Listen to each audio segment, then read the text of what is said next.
Okay, there we go. Microphone's now good. Yeah. It's quite literally it's a it was from. Oh no, I didn't make the save. Oh, you okay, didn't? so Okay. no, I didn't actually make the save. The only save that I had to make was when your docket jet hit it, and Okay. I didn't make it. Oh, okay. So okay, that could have happened with the rules. Good. Cool.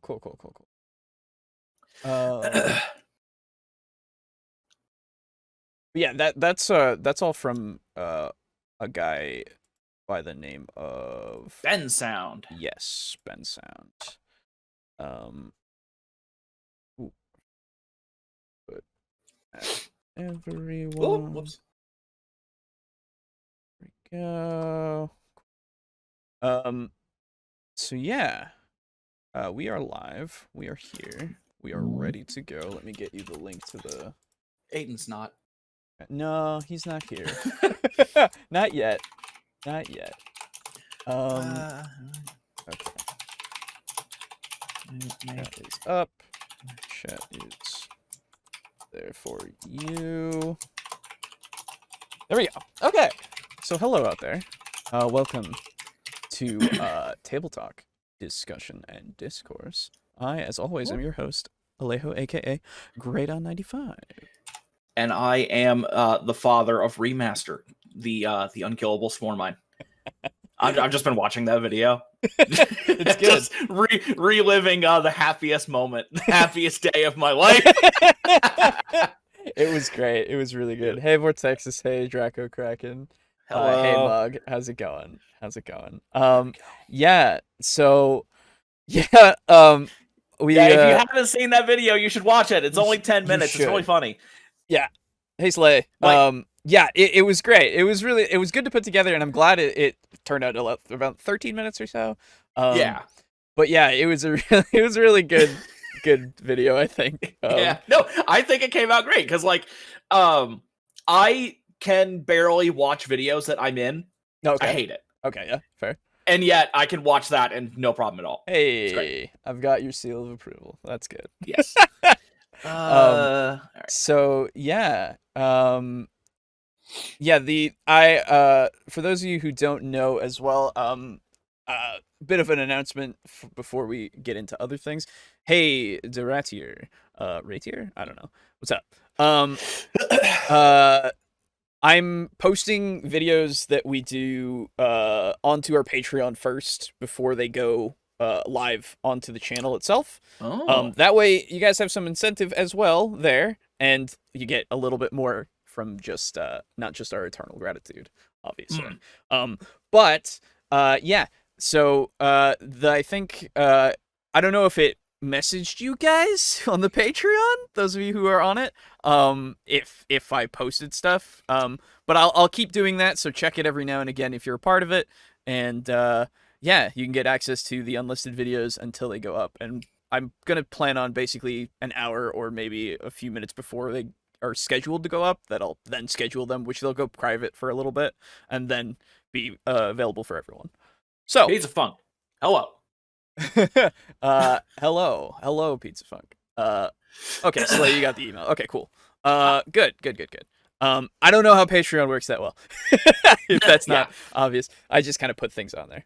So we're not used to receiving money. Exactly. I'm never going to be used to it.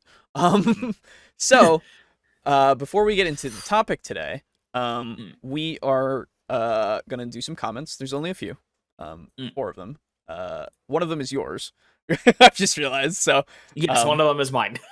But we'll get into them really quick. So you can just ignore it. Yeah. I mean, we've already. We'll just go over what it says anyway. Not like word for word, but you know. Anyway. Yeah. So. Juice.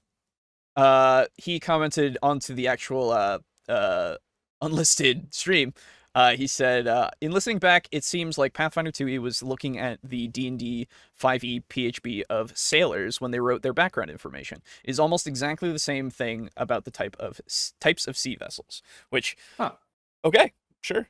That's cool. Wait a minute. We were 5e and 5e and 2e have shit on ships, right?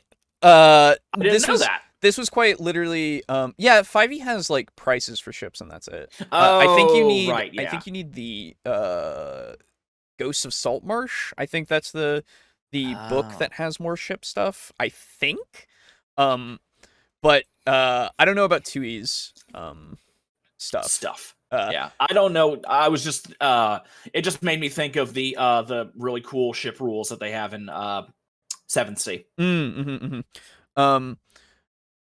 And yeah, this was in relation to when we were talking about the backgrounds. So Yes. cool that they have the same kinds of vessel things. I still, having not read entirely of 2e's, I still think, at least from my limited knowledge of it, that 5e still has more in that section, just in this terms of like, ask your DM about this, ask your DM about this, right? Like to figure out your background more so.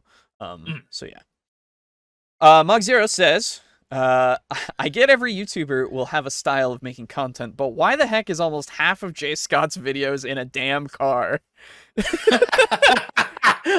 I don't know. I don't know why so many people have that style. It's so common. So this is the weirdest thing. I stumbled across while I was looking for videos for today. I stumbled across another one of his videos just in the wild, and I was like, "Oh, okay." And like I hovered over it so it could show me the few frames as it does, and the phone is like right behind his steering wheel, and so like you occasionally and so you constantly see it going back and forth and shit. Yeah, and like you can barely see him, and I'm like, "What is the plus?" I'm like, what is the point of this though? You know, like why would you put it right there? You can't. If you want to be the frame, then why have the steering wheel be between you and the fucking phone? I don't understand.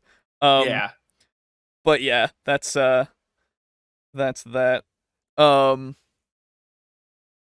And then Unit Rico says on the highlight that I posted today, the little spore mine that could. These 40k matches have been really fun to watch. They're a fun addition to the channel. It's great. Thank you. Even though they're garbage for right now. Yeah, we're still, you know, kind of bad with the rules, but we're learning still, you know. But hey, maybe we'll play one later tonight. Ha ha ha! Because I'm awake enough to play at least a little bit. I'd be down for maybe, if you want, maybe a small match. Maybe. I mean, if you want to do just like one turn, that'd be fine. Okay. All right, we can start. Yeah, that works for me. We can start at the Necrons and the Tyranids. Yeah. Because I'm really excited to play the Necrons, honestly. Yeah, and I want to see how you do. I want to see if you forget a lot of stratagems and I win. I will. Okay. So there you go. Tune in after the podcast if you're interested. But and then the last comment was from Boo. He's basically saying spore mines don't get that bonus that Jormungandr gets. Where it adds to your saves because they are considered a flying unit, right? Yeah, so it has to be. It doesn't work on units that can fly, and I didn't realize that spore mines technically are flying units. So I forgot how many saves were actually made, and it turns out none were made except for the last one, and I didn't make the save, so it doesn't matter. Right. So everything that happened is technically possible in the rules. It's technically above board that I could miss that many fucking times. Yes. That's what happens when you play orcs. It really is. You gotta chop shit. It really is what happens when you play orcs. It's true. But that's okay, man. You can roll. You get a re-rolling. You get explosions. Oh yeah. Re-rolling ones. I don't give Those a shit. Explode. It's so fun. It's so much fun playing orcs. Like I love it so much. So I have to ask, what do you hate most about my Tyranids so far? Is it my ability to spawn a unit wherever the hell I want it? Basically, after it's dead, yes, yeah. After it's dead, spawning because I have to make sure that a unit is below half strength. Yeah, it's still alive though. Yeah, right. So I have to wait. Yes, go Necrons. Yeah, I'm super excited. Fucking cool. I'm super excited to play them. But yeah, so that's the only thing that I'm like, because it's just like, oh, okay, they're just over here now. Nice, I killed those guys. I was like, oh, hey, there goes my spawn objective. Great. To be fair, though, that means that they count as double for the what is it? The one that's killing a bunch of units. Oh, they that's count as true. another. Yeah, I hadn't thought of that. Or a bunch of models, excuse me. But yeah, they do count again, which is really cool. We hadn't been counting that actually. No, or unless you had. I know I didn't because I didn't know about it, or I didn't remember it. But yeah. Yeah. But hey, now we know. Exactly. So, anyway, yeah, that's all that stuff. Oh, one other thing, for those of you who are not on our Discord, who should be, you fucking join our Discord. It's really cool and fun. Aiden is doing well. We've been talking to him pretty regularly, which is really good. So he's still in the hospital, but he'll get out at some point, hopefully. But he is doing much better, which is great, which is really, really good. So yeah, that's that update for all of you that are more audio listeners, I guess, and aren't on the Discord. So, with that out of the way, this episode, of course, is brought to you by viewers like you. We'll talk about that more at the middle point and the end point. I don't know how long this one will go, because these videos seem a little short, and I don't know how much we'll talk about them. But it'll be nice to have maybe a shorter episode today. Who knows? Yeah. But we shall see. So I think it's probably for the best, because we're making up for the absolute rage fest that was last time. True. That's true. Wait, did I? Oh, there it is. I thought I exited out a little watch together. No, you're good. So today we are talking about first off, 6 bad writing lessons from TTRPGs. It's an interesting title. Not entirely sure. Having watched it, I think he's talking about lessons that you should learn that are good and not bad lessons that people do learn. I don't know entirely, because again, the title makes me think, oh, you're telling me what I'll learn that isn't good, but you're really trying to tell me what is good that I should be learning. Yeah, like, so. Yeah, it's a weird title. It's a weird title. Like, it should be like 6 6 ways to improve your writing in TTRPGs, maybe? Yes, I would go for that. That sounds good. So, and then he goes into, but I think that's basically the message he's going for here. So, this is brought to us by Bowtie Writer. Yeah. His smaller channel, but it seemed interesting, so let us begin. I mean, hey, bow ties. Yeah, it's great. Bow ties are cool. Good afternoon, everybody. It's Mike, the Bowtie Writer here. Happy Tuesday. I want to continue our conversation that we started last week about gaming. Because I think that gaming is a unique and powerful medium that has a lot of rewarding stories and lessons that you can take into your own writing. However, tabletop role-playing games are also fundamentally a different medium. And as a consequence, there are some lessons that you might take away from them that are less than good. I see. Yeah, I get you. I get you. A lot of the wrong lessons as well from my tabletop role-playing game. So I would have worded that differently. I would have said, instead of 6 bad writing lessons, I would have said 6 bad writing habits. Okay. Yeah, 6 bad writing habits from tabletop RPGs. That's a way better way to say it. Yes, absolutely. I agree. Those mistakes. As such, today, let's go over 6 bad writing lessons from tabletop role-playing games. Let's get to it. Number 1. Conflict is more than combat. In tabletop role-playing games, particularly some of the big ones like Pathfinder or Dungeons & Dragons, combat is baked into the very core of the game. In one of my first attempts at a fantasy novel, it seemed like every other scene ended in some kind of sword fight or showdown, and I, for a long time, just could not figure out how to add conflict that didn't end up in some sort of fisticuffs. Again, I'm not saying that combat is inherently bad in a novel. There are plenty of famous duels and sword fights and magical throwdowns with bad guys, and that's okay. The thing to be wary of, however, is if your only form of conflict is combat.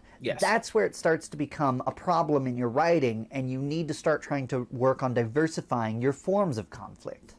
Number 2. Yeah, that's very good. Yeah, absolutely. I would say, quite literally, in any TTRPG, having that social element, right? The there's a plot to overthrow the king, but not via an assassin or via any sort of war or anything. No. It's schemes. It's seeding rumors that the king is their descendants of the Mad King, right? Who every 6 generations they go crazy and they start killing people, right? Yeah, and they get really, really angry. Right, and they get really angry, and they turn green and they get really big. But you and then you have to have fucking Marshall the Rat come along and shoot him. I wish. But yes, so like having something like that where you go against the smear campaign and like try to stop that from happening and get the truth out there and bring the person to justice more so instead of just killing them. You could kill them, I guess, but then how are you gonna stop the information that has already happened without the source of the information admitting it, right? It's a whole different thing. 6 writing habits to avoid. Yes, that would also work very well. But not every conflict in TTRPGs has to be combat. Exactly. Yes. Can say I understand that with my fanfic writing, social conflict and decision making is always a fun theme to play around. Yes. Yeah, absolutely it can be. Hey, if all else fails, I can use this gun. That's true. Yeah. And then my favorite conflict resolution was a PC gambled in a dice game with his soul. Ooh. So basically, you were fucking was it Joseph Joestar? I don't know. You were JoJo's Bizarre Adventure. There you go. You were except it wasn't a dice game; it was poker. Or you were Bill and Ted with that. Yeah, I know that. Like, I know I don't always end all my conflicts with combat, but it's kind of an interesting thing to. Well, let's see. What am I trying to say here? Okay. It's hard for me to come up with a non-combat resolution off the top of my head, but when I'm actually writing a full scenario and I know the motivations and the surrounding plot elements for each character and how they're interacting with the players and stuff, it's a lot easier to come up with something that might present an issue to the players from that character. But yeah, like if you ask me to come up with, it's like, oh, the characters walk into a bar and there's a guy there and he's being an asshole. Right. Come up with a conflict, come up with a resolution that doesn't involve combat. Oh, I need a little bit more detail than that. Right. So it takes the other thing you have to rely on is the PCs being willing to not go to combat. Right. Yeah. Because this is something that, if you have murder hobos, this ain't happening. Well, yeah, absolutely. In that case, you already know what kind of game you're running, right? But like, well, as long as you know and are okay with them being murder hobos, right? Exactly. And like, if that's the case, you already know, and you're probably playing a game that you're like, I don't care if you guys kill everybody. That's fine. Dice Game Memory was some pirate fantasy game in Savage Lands. We played Liar's Dice with the crew. Turns out the DM was purposefully cheating with one character to mix things up. Nice. Dude, that's really good. Very cool. Absolutely. Yeah. Like with something like D&D or with Pathfinder, it those are systems that are built around combat. Like we've said it before. They have more than that, obviously, but they are very much built around that kind of combat element. And so it's hard for you to get out of that mindset just because of like, hey, we hit things with swords really well, like all the time. That's what we do. That's kind of what we do. I fight. Right, yeah. And even with like the bard chatting the guy up or something, right? Like going with stereotypical ways that it goes, like you can still have that go the way it goes, but sometimes it can go wrong, right? Man, now I want to have a bard walk into a bar and be like, some drunkard is being a real asshole to him. And then the bard is like, okay, you know what?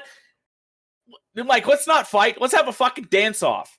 And then it turns out that the guy was just pretending to be drunk and he's like an incredible dancer and you guys fucking dance off and have like and you both wind up making a lot of money through tips and you wind up becoming like rivals / friends. That would be awesome. That'd be pretty cool. Yeah, that'd be super cool.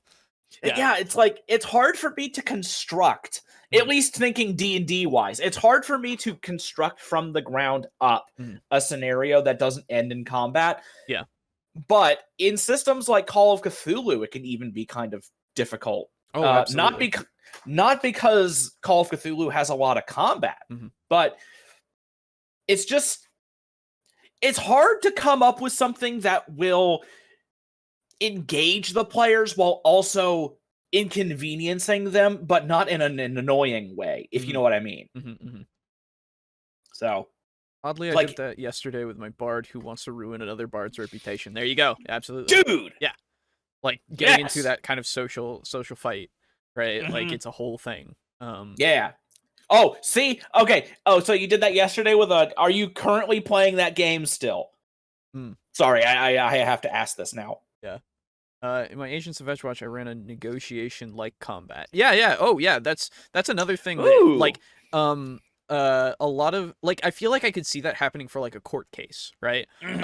Where you have them going back and forth, and, like, it does quote-unquote damage, right? It does damage to the case, right? So, like, Phoenix Wright. Absolutely, I think exactly Phoenix Wright. Of fucking course. I go to Phoenix Wright. But, I love Phoenix Wright, dude. Oh, yeah, it's such a good fucking series. But yeah, exactly. So it goes against the case that they've made and kind of pokes holes in it, right? With each of the kinds of contradictions that you find, and you take turns, kind of, in a way, right? It'd be interesting to do something like that, or in a social encounter, with a negotiation. I can see that also working out really well in the sense of, like, offer, counter offer. Yeah, dude. Right? Imagine you're, like, trying to broker peace between some dudes. Yeah, absolutely. Oh, and then you're like, it's like, okay, they'll make this compromise if you stop doing this. No, we want this. Yeah. Well, we can't do this unless you do that. Yeah. Yes, it makes me think of Star Trek, the Next Generation. Great fucking series for any, like, negotiations you want to, like, look at, like, peaceful like, it has the action and stuff too, but that's never my focus in Star Trek, Next Generation, at least. It's the diplomatic stuff. Yeah, it's all the diplomatic stuff because they do it so fucking well, right? There's literally, I remember the scene in, oh god, what is the episode? There's an episode where this band of ne'er-do-wells, right? They have been pushed off of the planet, and the people want to kind of bring them into the fold again, right? Because, like, that's better for everyone. And also, it's more that they were pushed away by the past rulers, and this ruler is better, right? And or diplomat or whatever. And so they meet up, and then Picard's like, okay, I'll be your mediator here. And, like, you get to see a bunch of that stuff. Somebody tries to kill somebody in that, but it's, like, more of, like, a poisoning and stuff, and they have to figure it out. But that's the B plot that's also tied into the A plot. But, like, having them go back and forth, I want, we want 3 people on the council. And then the person going, there are literally there's one person for each place. What do you fucking mean? We're not doing that. And then they go back and forth, and then Picard will go in and go, all right, so if we compromise, right? And then he starts putting out a way that will actually, it's so good every time. And so, seeing that. Doratier. Okay. All right, so you did that with your bard, where you had effectively like a dance contest, like a dance off. If you're still in the midst of ruining that bard's reputation, please challenge him to, like, a clothing off. So, like, whoever can make the fanciest, most, like, what's the word? Outfit? Flamboyant, the most amazing, like, flamboyant outfit ever. You know, you got, like, a fucking feather boa. You got this enormous hat with a feather that's as big as you are. Please. Absolutely. That would be super good. Have it be a fashion walk, right? Yes. They could be in front of an entire town. Like, oh man, that'd be stupid. Yeah. I'd love it. The only way you can be it better, do it in drag. There you go. There you go. One way I can think of to steer it away from combat is to have the main villain a public figure, so any actual fight would be illegal and ruinous to the party's ability to function in the city. Oh, yes. I love that. I love that idea. Yeah, that's a really good one. Yeah, and, like, there's a lot of good ideas. Absolutely. Like, you can pull these things from so many different sources. Like, that reminds me of Buffy. I just started watching Buffy the Vampire Slayer for the past week because I had Prime for a week, and I watched up to like season 4 or something. And one of the times, spoilers if you haven't watched Buffy, but it's so old at this point. Yeah, it's a very old show. But they literally, like, one of the main antagonists is the mayor. Oh, so okay. like they can't really do stuff to the mayor. They have to find ways around to foil what he's doing actively outside of, being the mayor. They have to foil those things, but they can't like just go and confront the mayor. Plus he's like invulnerable, so like whatever, you can't kill him, but more of a performance competition. But yeah, a fashion show off would be funny. If anything, already working on it over the top, flamboyant, and classic formality. Yes. Yeah. So I just think that would be fun, like that way you could, depending on the tone of the campaign, if it's an evil campaign and it's serious, I think that could be a great way to inject some levity into it. Absolutely. All right. In tabletop playing games are fundamentally different from fights in novels.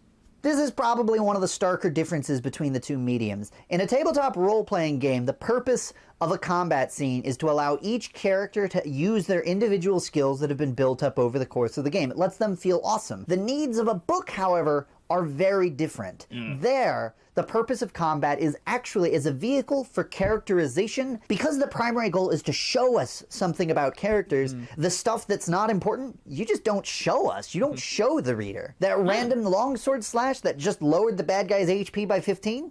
Don't care about it. Not important in a novel. In a novel, you only need to show 3 things. Number 1, show us the move that starts the fight. Number 2, show us the move that actually ended the fight. And then number 3, show us any beats that tell us something about the character. Okay. Did they refuse to fight them because they were just simply too honorable? Did they draw a knife and start fighting dirty? Or did they go crazy and just start bashing their head against an anvil? These things all show us very different things about the characters who are involved in the fight.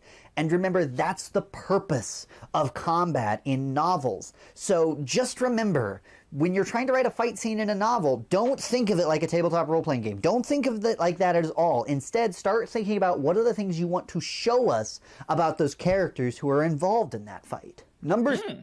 That's a very good standpoint, I think. Yeah, I would say so, because like and I know this is now going. I think this is more so about writing in general, like writing novels in general. This guy's like, but I mean, this is, but it's linked, fine. And like I agree. If you're doing mostly, and I think honestly, if you want to use these kinds of techniques in something like when your PCs go to a gladiatorial arena, right, and they watch the fights that are happening. You can use these to kind of weave that in, right? Absolutely. And then have it so that they have it's a quick time because you're not rolling it out, right? Yes. You don't want to roll that out, believe me. It can get really yeah. But in something like it's just that, the DM fighting with himself. Exactly, right? And like that's kind of boring most of the time. Yeah. Especially for, like, I've done it, and man, is it boring for me, because I'm just like, and this guy, he whirls around and he hits him, and this guy, he dodges out of the way. Okay. You just say what happens, basically. Exactly. You don't roll it. So, like, I would say that this is a good thing to keep in mind for both instances, because, yeah, I agree 100%. Like, you don't need to tell them everything that's inconsequential. You can give them a few moments of, like, things that aren't as important, that don't really matter to the fight at hand, but that add some, as he's saying, characterization, like missing because they start one of them starts yelling at the other one, telling him how much his family is downtrodden, and he's much better, and him and his family are much better than this other guy's family, right? And it starts to put the other guy into a rage, and so he starts missing more, right? Yeah. And then you can like kind of play that up and see that he's easy to provoke, right? That's or he's not easy to provoke, but more ticked off by that certain topic. That one, yeah. Right? Don't talk about his family. Right, yeah, don't put his family down. Like, he's a family guy, right? Like, he has honor for his family, right? Like, that gives you a whole bunch of things that you can now convey without having him say it out loud, right? Because it's the whole thing of show, don't tell. Yeah. And I think because he was saying first hit, last hit, and characterization, I think there is definitely wiggle room for hits in the middle, because like Because in movies you see it all the time, where if there's kind of a 1v1, if someone, so say the fight starts out normally, both people are relatively composed, and then main character takes a few hits, and then he hits the villain like in the gut, and now the villain gets like super pissed, and then he starts swinging more wildly, or maybe he gets dangerously calm. Well, and so I would say that these are examples of that characterization. Right? Exactly. So, and what I mean is that's the first hit and then the last hit. You know what I mean? Okay, I see what you mean. That's what he said. He didn't say anything about the middle. Well, I think the characterization should be, first hit, characterization, then the last hit. I think that's how it should have been worded. But I see what you mean. Yes. Oh, absolutely. Yeah. He should have put it in more of a better order. But I understand what he means more so. Yeah. I did think that kind of format in a drawn-out duel scene advances in stages with each fighter gauging the other and adapting to counter or gain an edge. By the way, the duel I had set was between Geralt from The Witcher and Jaime from Game of Thrones, one of my best fights in that crossover. Hell yeah, there you go. Nice. Yeah, absolutely. I can see that being exceptionally cool to like play through, because they're both very competent swordsmen and like figuring each other out with, because that's the whole point of like the first few things of a sword fight is you're figuring your opponent out, right? You're not trying to just go in immediately and try to kill them, right? You're trying to figure out how to kill them best. unless you're a barbarian. Unless you're a barbarian, because they don't give a shit and they don't have to. Yeah. Oh man. That reminds me of a fucking scene from Record of Ragnarok, but I won't go into it. Okay. 3. D&D, not anime. You cannot have 6 protagonists. Now, I want to be clear. You totally can. Protagonists, I'm talking about major recurring characters that we have at least 2 major point of view scenes from. The reason for this is that in a tabletop role-playing game, you have a lot of different sessions where each character gets their chance to shine and be the center of attention, and that's great. In a novel, you only have 300, 400, 500 pages. You don't have as much space, so it's very, very hard to juggle that many point of views. Second of all, so I understand what you're saying, but it doesn't mean that you can't do it. Yeah, you can. You just have to condense it a lot. Yeah, like I do. Now that he's worded it out and said it more, I do actually agree with the fact that you would have a very, very hard time doing it would be 5 or 6. It would be very difficult to do 5 or 6. I've seen many a time where you have many different characters from many different points of views that are looking at different things, but they all tie together, right? Yeah. 6 protagonists tell that to Game of Thrones. That's true, right? Like that and well, again, that's a TV show. No, even in the books. Even in the books. Oh, that's right. Yeah, they were books. They were books first. Yeah, it's true. That's right. But even so, like regardless, I feel like even in I've read a couple of different books that have had at least 4 or maybe a couple more. I think I've seen maximum 4. Because I don't think people want to do it, which is fine, right? But I don't think it's impossible, because you can switch between, if you have 2 characters in the same scene and you both make them kind of main characters, and then you have them both have different experiences, or at least see the same experience through their different eyes in a way. Now, you know what else? You know who else did that? Now that I'm thinking about it, Lord of the Rings, kinda, because a little bit. Obviously, in the first movie, it was basically all just the Fellowship. Sure. Effectively. And then in Two Towers, it was Aragorn, Legolas, and Gimli. Sure, yep. Merry and Pippin, and then eventually Merry and Pippin split. Yep. There was Frodo and Sam. Then I know that they got even more split up in Return of the King. Yeah, because then it was like Gandalf, Éowyn, and Merry, Pippin, and Denethor, effectively. Yep. Oh wait, no, Pippin and Gandalf were kind of together in the Siege of Minas Tirith. That's true. Faramir, Aragorn, Legolas, and Gimli, Frodo, and then Theoden. Yeah. So you had 7 different points of view, not including the orcs. I don't remember if the books were the same way. It's been a long while since I've read the books themselves. Yeah, I never actually read the Lord of the Rings. I read The Hobbit. Oh, okay, yeah. I read that too, yeah. Yeah. And that was more Just Bilbo, basically. It was pretty much just Bilbo. Yeah, because it never really cut away to the dwarves or even really Gandalf. Yeah, it's true. But yeah, it's been a while since the books, so I can't really go from that. But definitely with the movies, yeah. And with movies, it's a lot easier, I would say. Yeah, because right. And then the thing, I used to read Dragonlance. I don't know if you guys ever did. Right. And I'm trying to remember if they ever did something similar, because they kind of had some stories that were like world-shaking events in those books that had kind of like a fellowship style ensemble. Sure. And they did kind of the same thing where it's like they split into 2s and 3s, and so you did actually have like 5 points of view from all these characters. Right. Yeah, and anime and manga balance multiple protags all the time. But the thing is, with anime and manga, that's 1 TV show. 2, with the manga, that's thousands of pages, hundreds of chapters sometimes. Yeah, they do kind of split them up a lot more.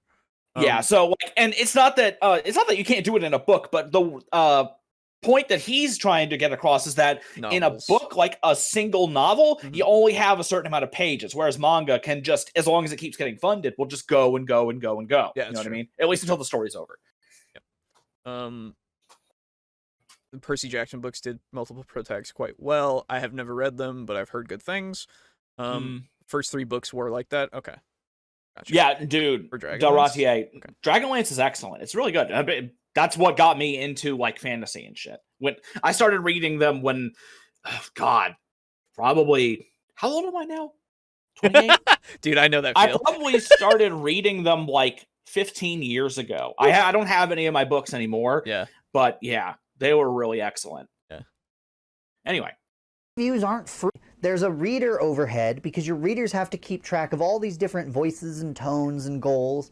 And second of all, when you start looking at adding multiple point of views, it drastically increases the length of your work. That's not to say that you can't have an ensemble cast of heroes. You absolutely can. The thing that immediately springs to mind are books like The Expanse, where you have a whole crew of people together on a spaceship working together. However, when you look at those novels, the thing that you'll frequently notice is that they confine themselves not to the whole crew's point of view, but instead to 1 or 2 major characters. And that is an important distinction that makes it much more easier for the writer to manage. Much more easy, but sure. Much more easier. Mr. Bowtie writer. Sorry. Don't worry, I like the video. It's fine. It's fine so far. It's just this is one thing that I just have contention with, just because I think you can do it. I think it's possible. Yeah. It's just you really gotta want it, right? You want to work at it. That's the thing, and I like that he has said multiple times that you can do it. It's just really hard. Absolutely. And then the Forgotten Realms with Drizzt was my first introduction to fantasy beyond Lord of the Rings. Yeah, I read Drizzt as well, and I liked it. I think I preferred the Dragonlance things just because there are so many different stories and from different points of view. Sure. And that world is actually like a progressive world where you can kind of think of it like comic books, where if Superman beat this guy in the next comic book, Batman might be talking about, oh, dude, you see that time fucking Superman beat that guy? It was pretty cool, dude. You know, it was like that. Gotcha. There are going to be 3 new Dragonlance books? Really? Oh. Yeah. Yep, there are. Although, apparently Wizards of the Coast were real assholes to fucking Tracy Hickman and Margaret Weiss. I don't know why they did that. There was a big thing about it. Oh, man. That sucks. Yeah.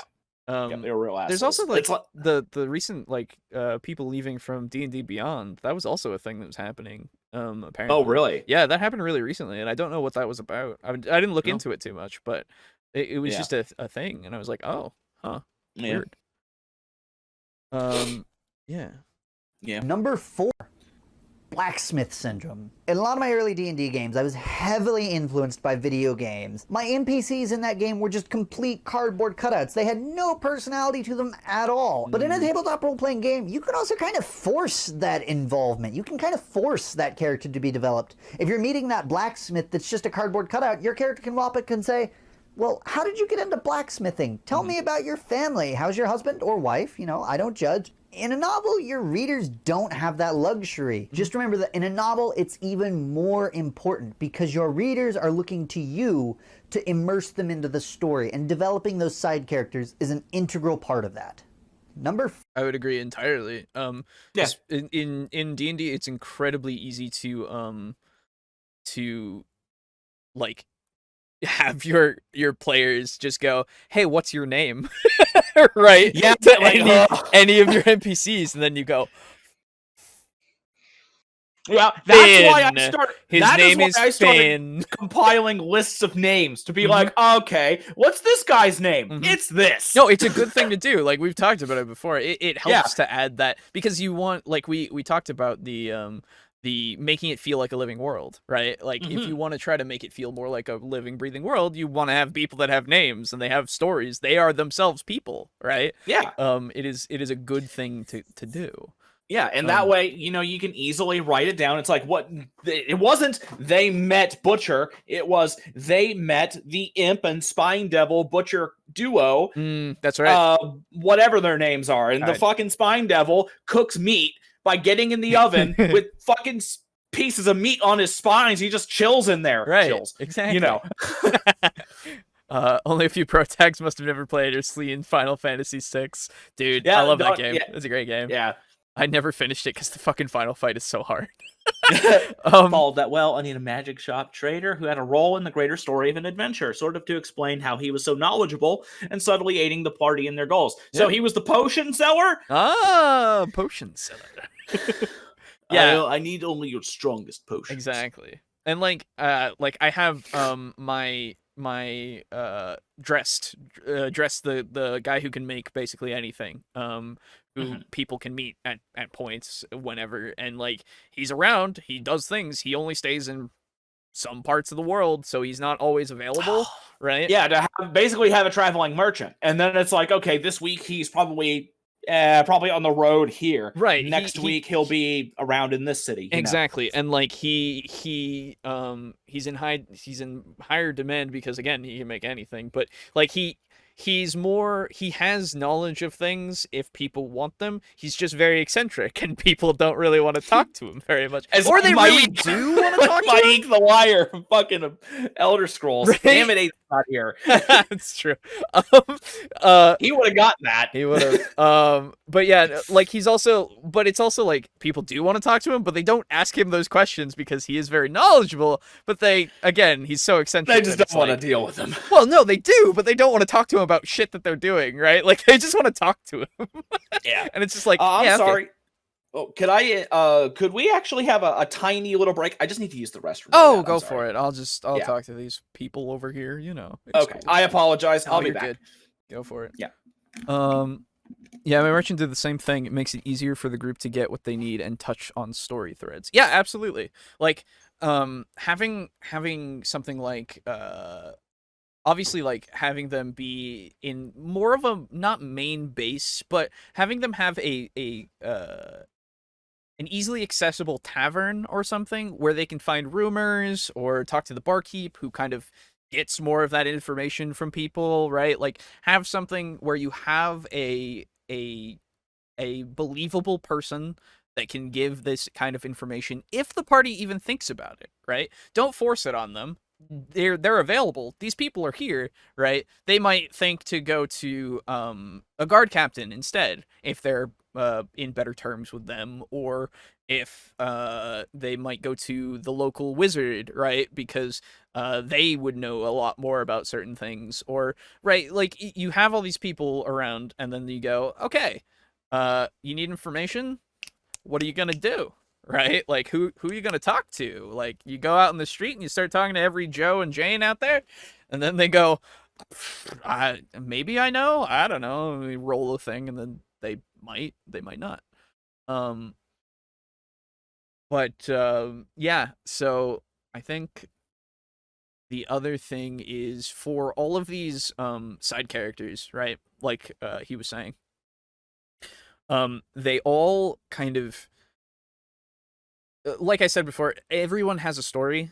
Like it can be something very simple. You can make it something incredibly simple, and it's not like everyone needs to be like, oh, I also battled the bear one day and lost my family, and then the bear, I found him again afterwards, after I buried my family, and then just befriended him or something. I don't know. I'm kind of just spitballing here, but like he befriends him by conquering him in another test of strength, and then keeping him basically under wraps in the sense of he won't ever kill another innocent person again or something. I don't know. And so now he wanders the land with his bear friend, and they go and they kill poachers. I don't know. The amount of times I have had a party enter a bar to gather information and instead find the first NPC that sounds cool and just forget to ask about anything related to their quest. Exactly. Like, and that can be anybody. That's the thing. You get any NPC can come up to a group or be adjacent to them somehow. And the players will go, what's going on with them? You describe them in any way that is slightly out of the ordinary. This is tried and true, at least for a lot of things that I've been in, and it's probably a case for a lot of other people. You just describe them slightly differently, and it piques their interest immediately. They want to know everything about that guy, right? Like, they go, hey, what's that guy look like? And you go, oh, he's about 6 foot. He's got blonde hair. He's got a big scar that runs down his face from his forehead all the way down. Like, you can see even down to his neck, and it still goes. It doesn't end there. You don't know where it ends, but it still goes. And then they go, huh, wonder what's going on with him, right? I did do a faction theme in one small game. Multiple gangs with history and unique leaders who offered different services, some exclusive to their group, such as potions or weapons business. Yeah, that's another way to do it, right? Like, have guilds or factions, like you say. Like, I have for the current world that I haven't worked on for a long while, but I still need to. Oxian, it has 4 factions that are each controlling different parts of this continent, of this land, because it's inspired a lot by Eberron, and in Eberron they all were fighting a lot, and then something happened and it exploded the inside of the land, or the middle of the land, and it became a weird magic zone, basically. And I really liked that, and so I kind of took that, and I was just like, yeah, these guys, they fought a lot. They're in a weird magic zone, or they have a weird magic zone. Things come from that magic zone that are unnatural at times. Nobody knows what the fuck happened, but people really want their land and stuff, so they're doing back alley deals, and they're doing like secret wars in the sense of like information, trying to get it away from other people, all that kind of stuff. And so each of them can give different blessings, quote unquote, or offerings or whatever it is to the players if they decided they want to pledge themselves to them. They don't have to. They never have to. They never even have to interact with them, really. They might accidentally stumble upon them a couple of times, so they might be forced to if they interfere. But like, legitimately, it's just one of those things where it's like, they have this option, it's going to be here, and if they choose to use it, they can. If they choose that they have nothing to do with it, they can. And hell, if they want to have different parts of them pledged to different places, it'll be tough, but you could try, right? Like, it would be one of those things where this guy just can't go near one of their headquarters, right? And the other guys can just go in frequently. Had a shopkeep named Strongjaw, and because of his accent and mustache, the entire session became "Let's be friends with Strongjaw." Exactly. Sounds like the world wound from Pathfinder. I don't know about that. Is that basically the same thing of like a big weird magic thing that happened? Because like, I honestly, for that kind of thing, I don't even know personally what caused it, right? Because I could, if it was really something that people are interested in, we could try to get to it, right? But it would be a forever kind of quest, right? You could try to figure it out and then maybe figure out something that might be adjacent to it, right? But if you ever figured out exactly what happened, then that would kind of make the entire world change, because then you go, okay, now someone knows how this works, or at least someone claims to know how this works, they're going to be either hunted or like completely like on the bad end of what is it? The nature kind of stuff. Not nature, druidic kind of factions, right? That are more about keeping the peace and not having that happen again. Or you have the factions that are like recruiting, right? They're trying to go, okay, tell us what it is, because then you can be literally the most powerful part of our faction, right? It's a region where there is a direct portal to the abyss. Pretty much every nation in the setting work to keeping the demons contained with wards and loaned armies. Ooh, okay, that's cool. Yeah. So yeah, mine is more just like it's a thing that people are trying to study secretly, but also openly at times. And they're trying to again discover what happened, in order to either make sure it never happens again or go into it ridiculously and like try to make it happen again. It's super wild and paladin friendly. That makes sense. Yeah, because like all the demons of the abyss and you just smite them all. It's a good. I think having something like that where there's a constant battle is a good setting, a good at least backdrop, right? Because it makes it so that you can have interesting things happening because of the war, right? You have people getting drafted. You have taxes might be going up. You have let's see, military occupancy maybe even um on the fringes, just because they need somewhere to sleep and they're just gonna take those places over because they fucking can. You could have then factions that are deserters. You could have factions that are more belligerent, or not benevolent, the other one. Malevolent, that's the one.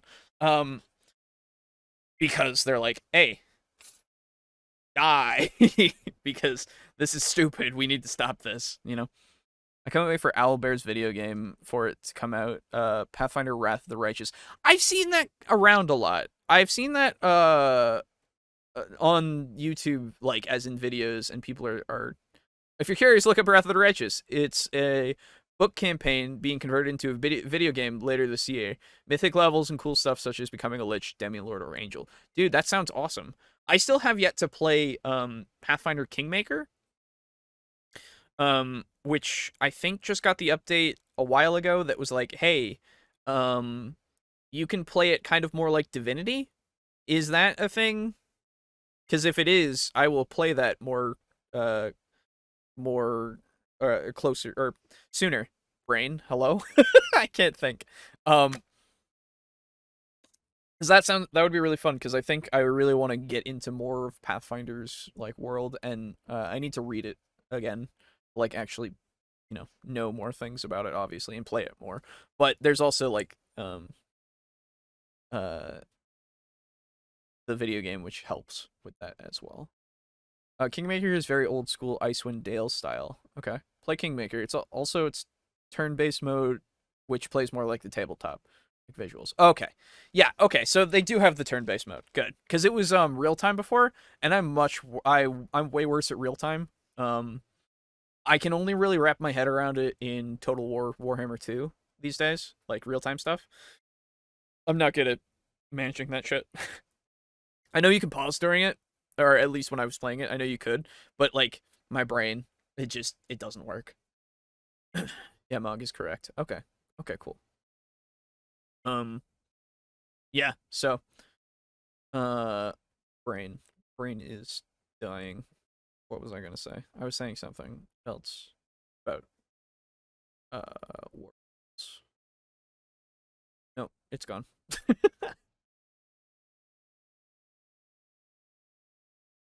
Oh, right. Wrath of the Righteous. So is it also going to be like the turn-based mode? Because that would be really cool. I much prefer the turn-based stuff than the real-time stuff.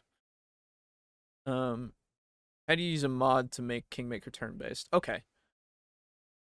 Okay, if it's a mod, because I thought that they were putting that as an actual like feature. I think they were. I don't know. It's been a while. But if not, then you can play turn-based, active play, or mix between both. Ooh, okay, cool. Thank you. Yeah. So that's the thing. Turn-based like works better for me just because I can think, right? Because with something like Total War Warhammer 2, if I play it for might have turn-based in it without a mod. Okay.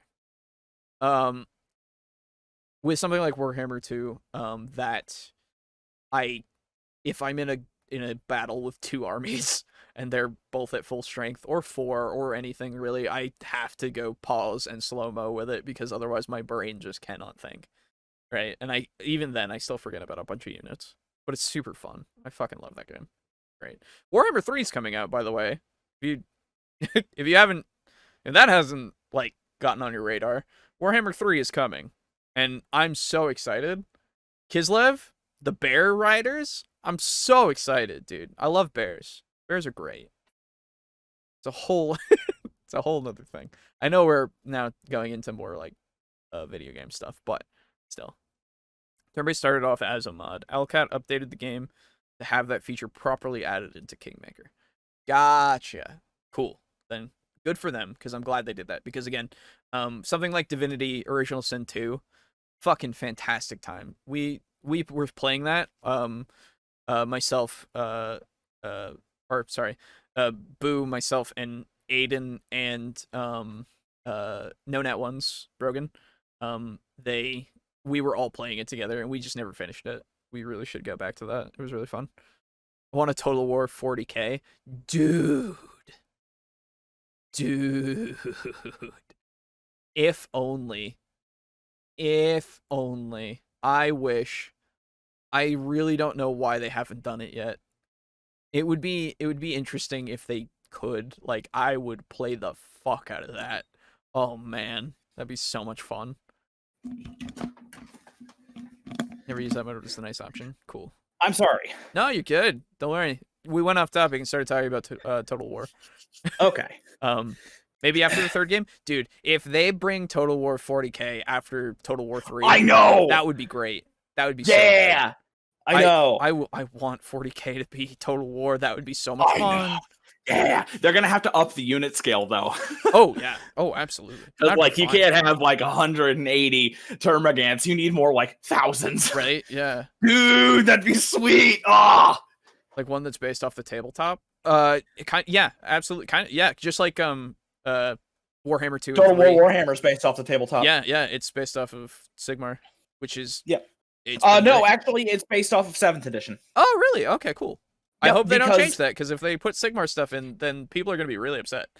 Well, I mean, they might be, because in the announcement trailer, they were saying in the very first teaser trailer, they said Azir stirs.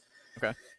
And in Sigmar, or in Age of Sigmar, that's where Sigmar went. He retreated to Azir, which is basically like heaven, to make the Stormcast Eternals. No, don't give me the Stormcast Eternals. I know. No one wants Sigmarines. I know, but here's the thing though. If we get that'll be end time stuff. So we'll get official Storm Fiends for the Skaven. Yeah. We'll get Ossiarch Bone Reapers. Okay, yeah. Which are fucking awesome. Yeah. And then there's a whole bunch of other stuff. That's true. For the other races. So I just ignore them. yeah. Well, as you should. Yeah. I would get it just to try 40k without the huge investment. Dude, get Tabletop Simulator. Yeah, like legit. Like, I mean, that's what we've been doing. That's what Aiden's whole big thing was. Like, he couldn't afford to actually do Warhammer. 40K. Yep. 40k or fantasy, really. True. But like, you can, as long as you can afford tabletop sim, which I think is like what, $30, $20? It's $20. $20. Yeah. Then you can play it. Oh, absolutely. Yeah. Like the only thing awesome. you literally can just go on Wahapedia and all of the other kinds of sites there, and they give you everything you need. Yeah, they have all the errata already in there. Like, everything is there. The tabletop Battle Scribe is already with up-to-date points, up-to-date rules, all that shit. It's great. Really good. I wish I could wrap my head around Total War Warhammer. Yeah. Blood Bowl is great. I like Blood Bowl a lot. I do have tabletop sim. Yes, good. Yeah. There you go. Cool. Anyway, back to whatever we were talking about. 5. Yeah. Rooms are not 40 foot by 60 foot. So we've all been there where you've got a sheet of graph paper and you have an idea and you start drawing and you start laying it out and then bam, you've got a completed dungeon. You're ready to fill it with monsters and turn the players loose. And when I started writing, I took that same gusto and ported it over to my books. I made maps of everything. And the problem is that those maps were leading me in the wrong direction. I still remember I was trying to write how this character was zigzagging and winding through the different hallways to get to the throne room, when I realized sometime later I could just write, he ran to the throne room. Fundamentally, I don't care about how many squares a room is. I care about what's a room feel like. Is it a dank, narrow dungeon where you're wading through ankle-deep muck and a cold chill blowing through the passageway? Is it a quiet little library where you can walk around and find any magical book that you want? Okay, so I understand what he's saying again, but Yeah. I think even so, mapping it out can give you that, like, it can give you those feels of, like, this is how the room will be, right? Like, because like it doesn't matter like how many squares it is. That doesn't give, you don't have to give a shit about that, right? Easily enough, you can have it be there so that you then place things in the room in your little map there, and then you can have those be things that you describe in your novel. Right. Yeah, not to mention, if you have going back to his example where he's zigzagging around corridors and stuff to get to the throne room, you can still do that. Yeah. And you can make that be what makes the place feel unique. Exactly, right? Like, it's a winding, it's like labyrinthian. Yes, exactly. And shit. Absolutely. Like, or labyrinthine, whatever. Whichever, yeah. But yeah, absolutely. Like, I feel like that's something that can be very, very well conveyed with something like that, because if I like with your example, dude, you just said he gets to the throne room. I'm like, okay, then it just becomes, if it's meant to be nothing in the story, right, yeah, then it makes sense, sure. But if you're trying to convey something, then you wouldn't write it that way anyway. Right, exactly. Detail oversized, simple. Yeah. Or is it a bar where everyone is banging their mugs on the table, ready to drink the night away? Okay, I like the googly eyes. When you're working on writing a novel, don't worry about exact floor plans. They don't matter. I agree. Just start worrying about what does the place feel like. Lastly... Again, yeah, in a way, I agree. Yeah, I mean, you can still get a feel while also... Right, while having a map.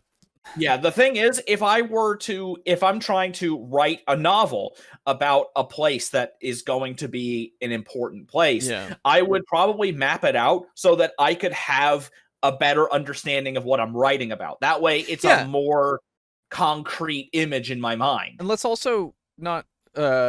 we can also use this to promote more consistency with our writing, right? Because then you can still have that... Excuse me. You can have that that room plan. Excuse me. Goodness. And you can figure out how many people are going to be able to fit in that room comfortably, and like where things are positioned again, and then you can make it so that it makes sense how something gets from point A to point B, right? Yeah. You can use it to, again, it is a lot of extra work, so I understand if it's not something that you really want to do, but it only helps, I think. I don't think it... The only thing it would detract is your time. But again, is that too much time? That's up to you, right? Like, I now want a story where one of the characters has OCD and has to measure every room he's in. Oh, no. That'd be a slow story. You never get to go anywhere. Yeah, right? One way I detail how big a room is sharing how many people are in the room and how comfortably. Oh, absolutely, yeah. That's an easy way to do it. And, like, you can, with the map, you can just go, I think about 20 people can fit in here comfortably, right? Yeah. And then you say, a group of about 20 are sitting comfortably in this room, like, having a drink. light chatter is going about, and all their mugs have googly eyes. Yes, exactly. All the mugs have googly eyes. Every tankard, the kegs, even like. Yeah, everything has googly eyes. Literally everything, even the floor and the walls and the ceiling. Oh, jeez. It would be kind of a great big bad evil guy quirk. I think that'd be neat. Great. Number 6, be wary of how role-playing games handle race. Okay, so for this one, I want to talk about Dungeons and Dragons. A lot of other games were influenced by it as well, but Dungeons and Dragons is one of the first that started it. In character creation, you start choosing a race. And from a game design perspective, they include this to give your characters additional abilities, different modifiers to your ability scores, and some extra customization options. However, when you start looking at how they handle race...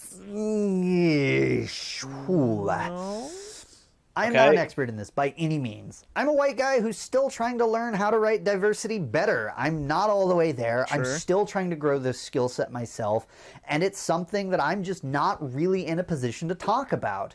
As such, I'm not going to tell you how you should handle a situation like this in your novel. Okay, that's good. I'm not the person to say that. But I do want to wave a red flag around and tell you that there are some seriously problematic undertones to the way they handle race in these role-playing games. Here we go. I'm going to put some links down below in the description to some people who are much more qualified to talk about these issues, and they have articulated a lot of the problems in much more depth than I possibly could do it justice in a YouTube video.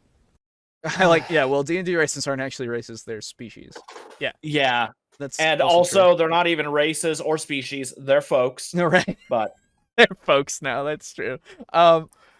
So, I'm glad he didn't. I'm glad he admitted that he was not the one to talk about it. But I do I wish that he did say his opinions on it, because that way we could most likely refute them. Yeah, I was gonna say, because again, we've gone over this before. I don't think it all depends on how they're handled in the fucking game.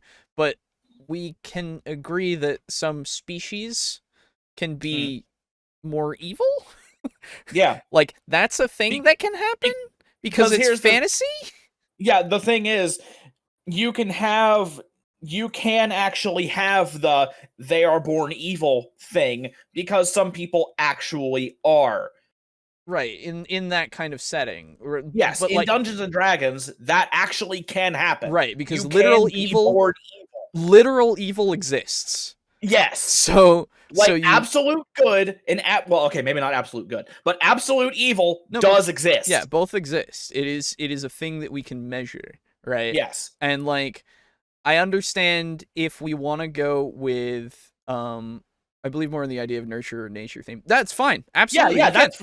That's the thing, right? We have advocated for that as well, but we have also said that you can totally go, hey, this race, these orcs, they are evil. Yeah, that's fine. Okay. That's because fine. If that's outlined in the story and you need them to be your bad guy, fine. Yes, we're not. And then here's the other thing, though. You can say these orcs are evil, but these ones are good. Yeah, absolutely. You can also say that. Let's go with, in fact, Lord of the Rings. No, I was gonna go for WoW, actually. Okay. Right. WoW has the Horde orcs. They're not evil. They're not. They are definitely shades of gray. There are good orcs. There are bad orcs. There is an orc Jesus. There is an orc Jesus, and he is really good. Yes. And then there is orc Hitler, who is also really bad.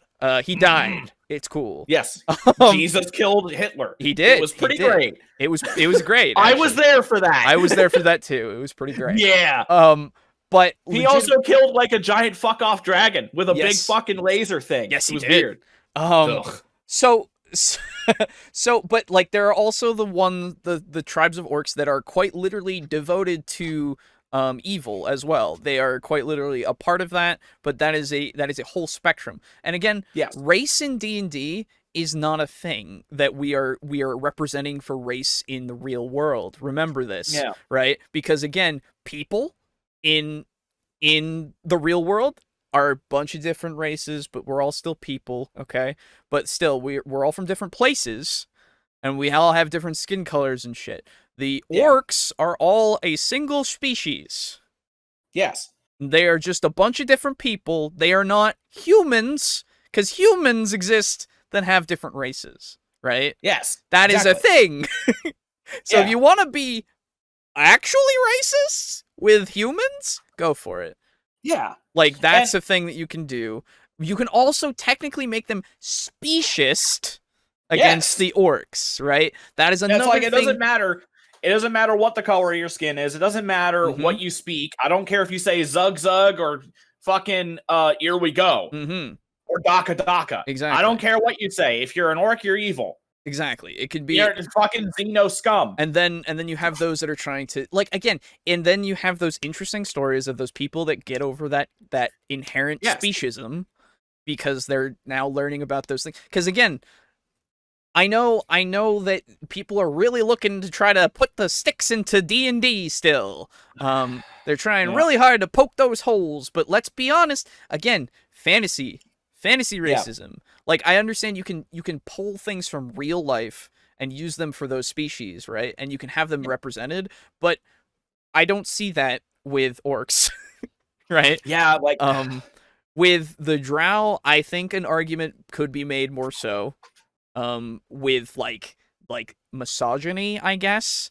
But that's about it. That's as far as, like, and I'm saying an argument could be made. Yeah. Yeah, I'm not saying I agree that is the case, but I think that an argument can be made. I just don't think that it's a thing that is prevalent. Yeah, I mean, you can make the argument, but it falls apart the instant you know about their lore. Yes. The only reason why there is quote-unquote misogyny is because they were effectively enslaved by a goddess. Right. And it's not even priestesses. Sorry. Yeah, it's not even misogyny, sorry, it's the other way around. Misandry. Yes, misandry. So, like, that's a thing. Let's not talk about it, all males are like one, not first level, third class citizens. There we go. That's right. They're like worse than slaves. Exactly. They're worthless. So like, that's a thing. Well, I guess we'll not talk about that. We'll just say that the drow are problematic for some reason and not specify that it's because of No, it's not because that they are all powerful women that hate men.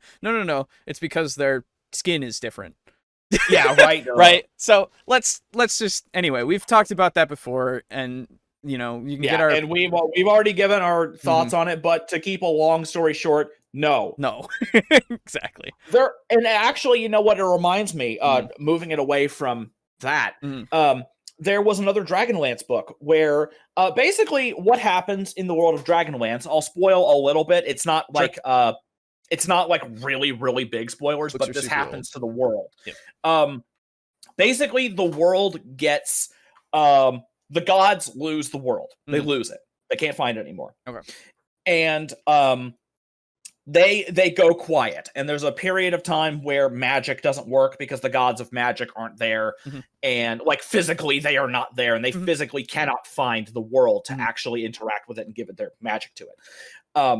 And what happens is they lose the world goes somewhere else physically. And it is in a new like universe where dragons are way fucking bigger. Right. Excuse me.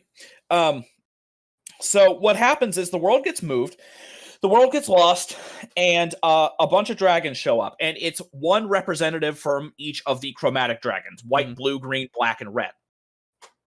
And you know how great worms are really fucking big? Yes. They're like, how big are they? They're like gargantuan. They're like 1,000 feet long. Yeah, they're like they're fucking huge. Yeah. Yeah. So imagine if a young dragon was as big as a great worm. Oh, okay. Yeah. And all dragons are like that. Okay. So what happens is those 5 dragons show up, and they're the most powerful things on the planet now, and they basically take over the world, and multiple dragon cults spring up because of it. They're like really super evil. And over the course of multiple stories, some of those dragons are killed, and they are like dethroned effectively. Sure. Yeah. And one of them, there's a big fucking green dragon who's a real bitch, and she is killed and falls into a gigantic lake in an elven homeland in like a forest. Okay. And she was like super, super evil. And because of the magic of the elven forest and homeland, she like haunts the lake forever. Ooh, it's real bad. Okay. And the lake is completely corrupted. The forest around it is starting to become like more evil, and the elves have to leave. Like an entire race of elves has to leave their forest. Imagine imagine Lothlorien, basically. Right. It's huge. So the entirety of Lothlorien has to fuck off, basically. Yeah. And they have to go to this other place. But dozens and dozens of years later, you pick up in a story where goblins are enslaved by some asshole dwarves. Sure. And these dwarves... these dwarves are real bastards. Like they're not the nice dwarves. They're effectively think like chaos dwarves. They're like that. Cool. They're real bad. Okay. And so they use these goblins as labor. They're mining and they're like picking up like iron and metal and shit like that. I like that. Hey, Saloon, have you seen my world? I already checked the couch cushions. Yeah, right? Pretty good. So what happens is these goblins, I forget exactly what happens, but they wind up escaping. Or somebody comes along, kills the dwarves, and they fuck off. And they have this goblin seer, like a little shaman lady named Moon Eye, because she's blind in one eye. Sure. And she sees in a vision the elven forest. Okay. And it's like, hey, we could live here and it would work well for us because we're goblins and the fucking evil shit doesn't care about us. It's more like the dragon hated the elves, you know? Right. And so you have this whole adventure where you have this ragtag group of goblins. There's like 50, 60, 70 goblins just trying to get to this elven forest just to settle. That's kind of just awesome. to live somewhere. That's super cool. And it's just their journey where they're getting attacked by like packs of wolves and bounty hunters and shit. Like, oh, there's like a big fucking group of goblins out there. We gotta fucking kill them. They're dangerous. You know. And so then you really start to feel for a lot of these goblins. Like I think there's like a bugbear in there too. Oh hell yeah. Goblin. And it was just a really, really good story showing goblins just. And I mean, they are not any different from any other goblins. It's just from their perspective. Right. Absolutely. They are not any nicer than any other goblins. They're just trying to survive. And it's a really good story. I'm sure. Yeah. That sounds really cool, actually. Yeah. It's just and I mean, it's basically just a point A to point B. Yeah, but it's all the things along the way. It's like how Lord of the Rings is a point A to point B, but all the things along the way is what really makes the story. And so like they lose people along the way, and it's really sad, and it's great. It's a great story. I don't remember the name of it though, for the life of me. If somebody out there knows, please send us an email. And that'd be cool to actually seek, because I would read that. That sounds really cool. Actually, you know what? Go ahead and play the video. I'll see if I can find it. Okay. Well, let me just read a couple of these things, because alignment is a physical aspect in D&D, yes. This idea of race being genetically faster or stronger than any other is weird, but a species being stronger or faster, I am not as fast as a horse, just saying. Exactly. I remember the Drizzt books had an orc storyline that were interesting. They were conquering and killing, but their leader wanted to build a proper kingdom for his people, becoming a nation. Dude, yeah, there you go. That sounds awesome. So yeah. Kobolds instead of goblins, you could, yeah, absolutely. But yeah, so that's what it was. The Stone Tellers. The Stone Tellers. Okay. Yep, the Stone Tellers trilogy. Okay. Direfang and an army of goblins and hobgoblins. Nice. Okay, cool. That makes sense. It was Dark Knights, not Dark Dwarves. Okay. Okay, gotcha. Yeah, that makes highly sense. recommend it. Okay, cool.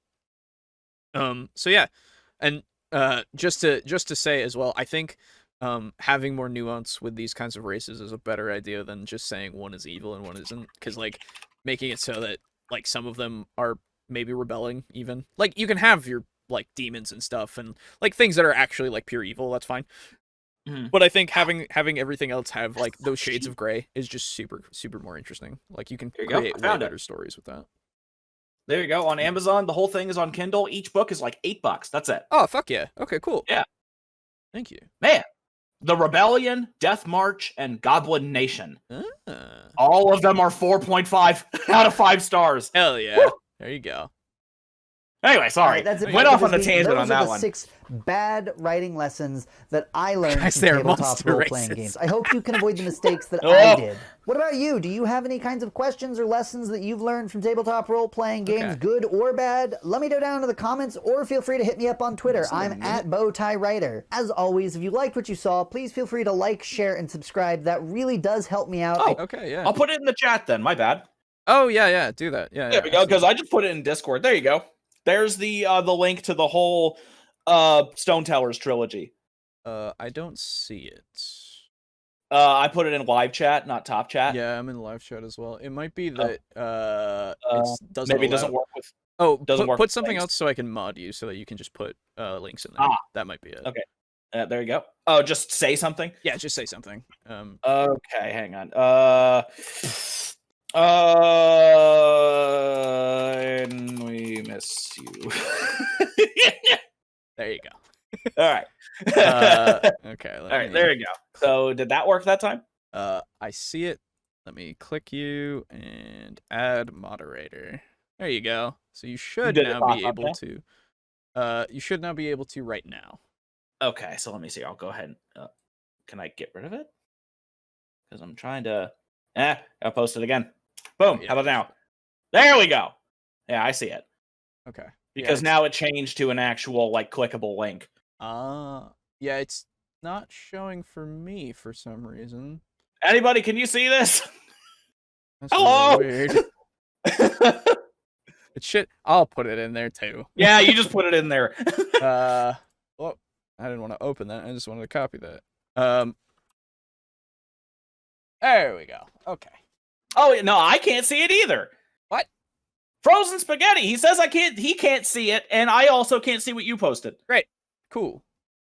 Weird. Okay. I don't know. There. There it is. There it is. Okay, I see it. Now you can see it. Okay. Took a moment. Weird. Anyway, it's YouTube. Whatever. It's you know. Yeah, it's YouTube. So that's all that video. Good video overall, I would think.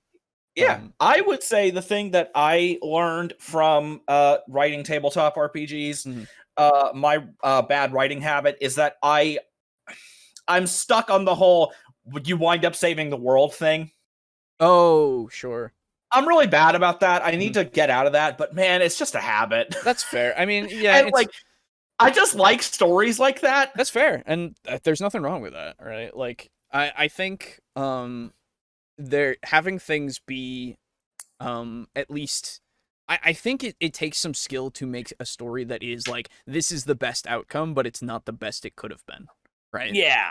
And like it also with D&D and TTRPGs in general, the what you do in the story is, or what your players do, radically changes how the story will go, right? It's true. You can't really write it all out and be incredibly like you can't know everything that's going to happen, right? Yeah, unless you railroad them. Exactly, which you don't. And even then, they're going to resist it. Yes, exactly. So don't do it. Yeah. Unless you're like very forward and be like, "Hey, there's a tiny railroad. Please just go with me." Yeah. And then after that, you're free. You're free. Yeah, absolutely. Yeah. So that's that video. I like how my plot railroad was literally a scene on a train. It was on a train. It was a railroad. It was great. I didn't actually. Fuck. I remember. I didn't realize that for a long time, actually. So yeah, that's Bowtie Writer. Seems cool. Yeah. Seems like he has some good writing advice. Go check him out. Let's us get into shoutouts and shield talk. Which is just the segment that I've named it at this point. We need to get Pizza Funk to like fucking design our meme shit. We do. He already does. Like all the memes that we have, like, dude, Pizza Funk, make the memes and then we'll put them on shirts and then we'll sell them to you people. And then we might give you royalties. We would pay you for things. Obviously, we'd have to. Yeah, exactly. For like commissioning it. No, you're good. You're good. So, with that being said,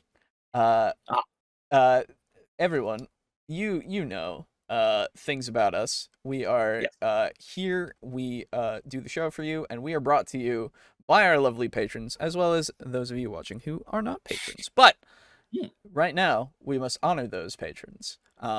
So, starting from the top, Draco Kusaji, also known as Draco Kraken. He's our top table flipper. He's our tier 3 table flipper. He is the man. He is the only one at the top at the moment. And he is giving us that $15 a month. So he gets our the first shout, the biggest shout. Thank you so much. Really appreciate it. You continue to make our work able to be done. Very much appreciated. And then we've got Mog Zero, second tier of a table flipper, giving us that tenner. And thank you very much. Super appreciate it still. No matter, how much you give, or if you don't give, if you just watch, share it, all that. Hey, Steely, how's it going? Whatever you're doing, thank you so much. Really appreciate it. After that, we've got Frozen Spaghetti. Thank you again for your tier 1 table flipping. We've got Kill Chrono, also the tier 1 table flipper. Thanks so much. Slazer, your tier 1 table flipping will not go unnoticed. And finally, Steely, the original table flipper, tier 1. He is here still. We're going to be out of tables for eventually. Yeah, we got to build more tables, dude. It's a problem. Or we just need to build them out of heavier material. But our tier 3ers will always be able to flip them. I don't know what we're going to do. So, if you want to support us on Patreon, you can find us if you search Table Talk together, not Table Talk, Table Talk. And the link is also in the description. And you get that shout out depending on the thing, and you get to also now see content that gets onto the Patreon before it goes live on YouTube. So that is another incentive for you there. Make your tables out of spore mines. Ooh. I guess I'll just shoot them poorly. I flip tables and chew gum, and I'm all out of gum. There he is. There's the boy. You just joined up. Oh my god, really? What? Hold on. Oh my god, there is a new pledge. Oh god, okay. Whoa, okay, changes. Sorry. Okay. What? Amendments need to be made. Let me just put this all into perspective again, because it doesn't show up automatically because I opened the screen before the stream. But okay, so gotta reload the page. I guess I have to reload the page and put everything back. So changes now. Draco is still a top, but Steely has changed his pledge to $15 a month. Jesus! Oh my god, he's on that tier 3. The boy. Steely! Oh my god! Don't you need that money for more of that gum? Because you're all out. You're all out. You're all out of the gum. The tables have been flipped, and then we have Drake Cross, also known as Daratier in chat. He has given us $10 a month. Oh my god! Fucking hell, both of you. Thank you. Well, you know what? Now they've earned the beginning of the 40. Now they've earned that 40K match we're gonna have. That's true. You know what? I'll name a unit after. I'll name one of my units. One of you. Oh hell yeah! Yeah. We'll do that. We'll do that for all the patrons. Fuck it. Why not? I'll name all my spore mines after you. Not remaster though. Remaster is gonna stay remaster. So yeah, Necron Army. I'm gonna have a couple of you in there. We can have some of these boys into your army, and that'll be fun. We'll see how you do. We'll see how you do tonight, and probably another time during the week, because we're not gonna. I'm sorry if I eat all of you. it's gonna be fine. Don't worry. Oh wait, I can't eat Necrons. Fuck. That's true. Jesus. But yeah, thank you so much. Really appreciate it. Holy shit. That's awesome. Fucking someone start playing Princes of the Universe. Yeah, dude. Wow. Didn't expect that. Thank you. Yeah. So other than that, for the shield part of the shield talk, hey, we have merch on TeePublic. Still, apparently there's a sale going on for another 4 hours. I didn't know this. Doesn't tell me shit, apparently. But our logo can be gotten on shirts and hoodies and sweaters and masks and notebooks and fucking pins and stickers and a bunch of different things, phone cases, all that kind of stuff. No wall art, unfortunately. I wish this was a bigger thing, but if I blew it up, it would look worse, I think.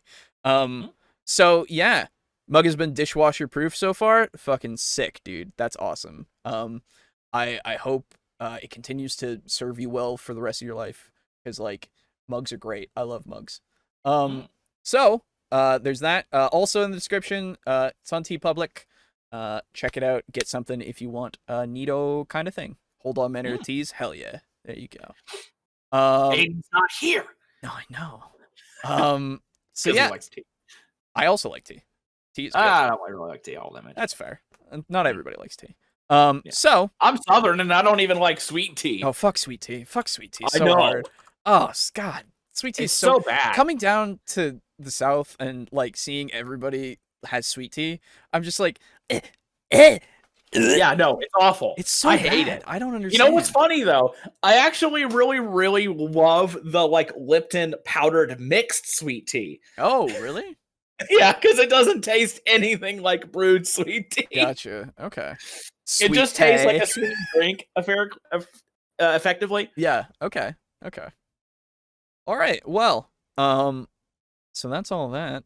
Thank you again, everybody. Really appreciate it. Fucking things happening in the middle of the fucking stream that I didn't even know. Yep. So, next up for our second video, it is all about gatekeeping and anti-min-maxing in D&D and TTRPG community. Small rant. Oh boy. This is brought to us by Fails and Flails. He's a very, very small channel, but from what I've seen, and from what I've seen in this video, and a couple other things, he's all right. He's all right. Yeah, and I'm assuming that this is a rant against gatekeeping. Yes. Oh, thank God. And there's a couple of things in there that I find a little weird, but overall, I think I agree. So, it'll be interesting. It was to be careful. I was trained by Spanish Sean Connery. Oh shit! Wait, you mean Egyptian? So, here we go. This man, by the way, very built. Yeah, big old boy. So I can't help but question his his legitimacy in a top RPG. Right? No, of course. It's one of those things of like, I'm glad that D&D is more widely accepted.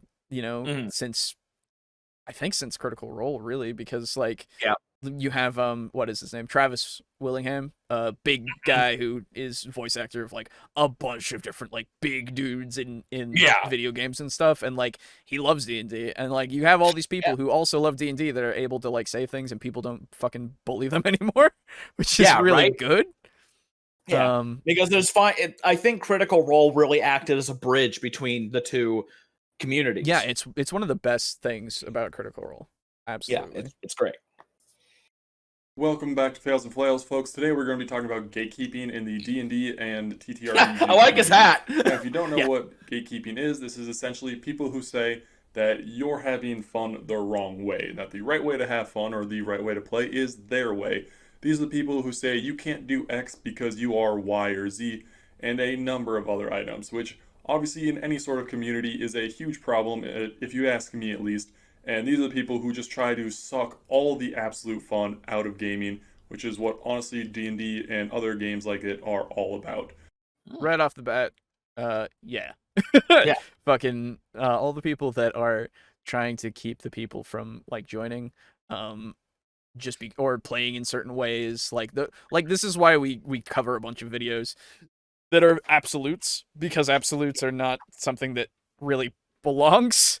Absolutes don't really exist in D&D unless you're talking about like damage numbers, and even then those can kind of be subject to change. Right, exactly. I mean, Vin Diesel played D&D. That is true. He did. Hey, or does. I don't know, but I remember he was in a game with Matt Mercer because he was doing that Witch Hunter or something movie, and they made him a custom class, and then that was turned into Blood Hunter, I think. Oh, I think that's how cool. that went. Wasn't there actually like when Critical Role was starting to really become like super fucking popular? Wasn't there Celebrity D&D with Terry Crews as the DM? That's right. He wasn't the DM, but he was definitely a player. Yeah. Mercer did that with him. And I mean, like, you literally, I don't think you can find a more fit person. Oh, absolutely. Than Terry Crews. Terry Crews is a big boy. So, like, let me ask you this: how old do you think Terry Crews is? He's like 50-something, isn't he? Yeah, he's like late 50s, even early 60s. That man is gonna live forever. He's fucking Adonis reborn. I know. It's insane. It's great. And he's hilarious. Yeah. And it's great. Yeah, I love that guy. He's great. Yeah. He's honestly been a part of a lot of cool things. There's a couple of things that I've heard of that I'm not so cool with, but other than that, yeah. I don't know. Do they give their characters accents? If so, then I guess they're casual and need to stop. And also, don't forget, racist. That video is so dumb. So bad. So yeah. Anyway, so far, 100%. Here we go. Yes. So before we get started, make sure to hit like and subscribe. And if you don't, I won't have to tell my murder hobo party where you play. Now let's get rolling. Whoa. All right. Well, you haven't even started yet, so slow your roll there. But all right. Okay, you know, that is a good intro. That's a great intro. The beep swearing. Here's the thing: I know that sorry, that really got me. No, you're good. One, he started off. He had 30 seconds, and he made his point. It is true. It's a point that I agree with. It is true, but it's not enough. Oh, I know. And then two. I like it's like, hey, my party's murder hobos. Go play with him. You know, yeah. I just think that's kind of a funny. It's a funny little joke for it. Yeah. Yeah. So I'm actually I'm okay with that. Sure. Yeah. And don't worry, you don't have to be. I'm okay. No, I know. I don't think I'm not going to be swayed by you, sir. Yeah. Not that's this time. I just have my standards. For any RPG system, there is no correct way to play, let's be honest. And even then, with the set rules, I know, especially me, there are people who break the rules all the time if it makes something more cool, more enjoyable, or just allows more fun to be had around the table. And that's really what RPGs are all about, is everybody's having fun. Sure, some people may want to play murder hobos. That's okay if everybody's on the same page. Maybe they want to play an evil campaign, where instead of fighting to protect the temple, they're fighting to destroy the temple. Yeah! As long as everybody's on the same page, then you really can play whichever way you want. Absolutely. 100% again agree. Yes. I'm glad that he recognizes and is an advocate of this. Yes. I know some people seem to object to mainstreaming RPGs because they used to be the domain of a group of unpopular kids. Now they resent their sanctuary hobby getting intruded upon. So, there's a couple of things about that, right? Where, like you had sports and house parties, we had parties of adventurers, you stay on your side of the line. Yeah, that's stupid, right? Like, that's really dumb. Yeah, it is. Here's the thing. It is stupid and it shouldn't happen, but I do understand it. Right. You know what I mean? I understand their perspective, but I also don't agree with it, right? Exactly. Like, you're a sympathetic villain at this point. Yeah, a little bit. Yeah. So, like, and the other thing is, like, there are people that are actively trying to tear the hobby down. Those people I don't really want to be, like, part of the hobby. I want them to understand the hobby. I don't want them to look at the hobby and not understand it and then just try to tear it down. I want them to try to actually play, you know? I want them to be a part of it. I don't want them to look, as I said, outside in and just see what they want to see without any information, right? Yeah. There are those people out there, and that is kind of like one of those things. That we don't want. Right, exactly. And, like, I would totally try to talk to them about it, but unfortunately those people are a little unreasonable. Yeah. Right? So that's the other thing. Like, that's the weird kind of gatekeeping that I'm a little bit like, right? That's where here's the thing. Because I don't think that even qualifies as gatekeeping, because gatekeeping is telling people their fun is wrong. Right. And that is, hey, we're not going to play. We're just going to shit all over this game. Right. Exactly. Without playing it or doing anything to support it or anything. Right. It's an uninformed, opinion that they have. That It's slander and defamation. Mm-hmm. Effectively. Agreed. So that kind of stuff. I just watch like, Legal. Oh my god, you shouldn't. I just watch him every now and then. That's really, fair. That's fair. There's a couple of things that he's a little. Yeah, no, I heard. Yeah. Anyway. Common case of gatekeeping that I see in the D&D community is those around min-maxing. If you don't know what min-maxing is, it can basically be summed up as trying to make the strongest build possible for whatever character you're going for. This means picking the absolute best class to complement that build, the right background, and putting all your stats right where you need them and none where you don't. I honestly see no issue with this because that's what D&D is. It's a team game where everybody has their specific role, and you want to be as good as at that role as you possibly can. Yes. So if you're a paladin or a barbarian, whatever it is, there's not much point for you to try to be putting points into or gaining a proficiency in thieves' tools because you probably have a rogue for that. So I don't really get this. That's a good point, actually. Frozen Spaghetti says that is not min-maxing, that is optimizing, which is different. Where min-maxing, you want the best possible thing for everything, whereas optimizing, you understand that there are drawbacks that you can have in order to make sure that these things are more optimized, right? Where do you think optimizing ends and min-maxing starts? I think it's... Ooh... Yeah, that's kind of a tough one, isn't it? That is actually very tough. I would say, personally, I think it's more when you don't care about the aspects of anything but the numbers, I guess, more so than anything. Like, that, I think, is min-maxing entirely. Of like, where it's less about the party's success and being a good barbarian, effectively, and just being the best, the one who's doing the most damage. Yeah, you're just trying to outshine everybody and everything. And it's more of a meta thing where it's like, I have to be hitting the hardest, I have to be hitting the most. Yeah, absolutely. It's not an in character kind of thing. It's more just, this is the stats need to be the best. I need them to be the best. This character needs to be better than everybody else, just because that's the way it needs to be. And the funny thing is that you can actually have characters like that, where it's like, imagine if in Devils and Dice, Mexnir was traveling around with you. I would actually have to have him be the more powerful character because of who he is. But that's still a story thing. Right, exactly. And like, that's the thing. It's just because he is that way, right? And it's not because you're trying to make him better than us. Yeah, it's just because in the story that is what makes sense. And it would make obviously, you would balance it, right? Where you would have us do fighting, like, harder encounters because we have such a powerful ally, right? I would invite anyone to play in my game, but if you can't work with the others in the game, I'm going to side with the majority in most cases.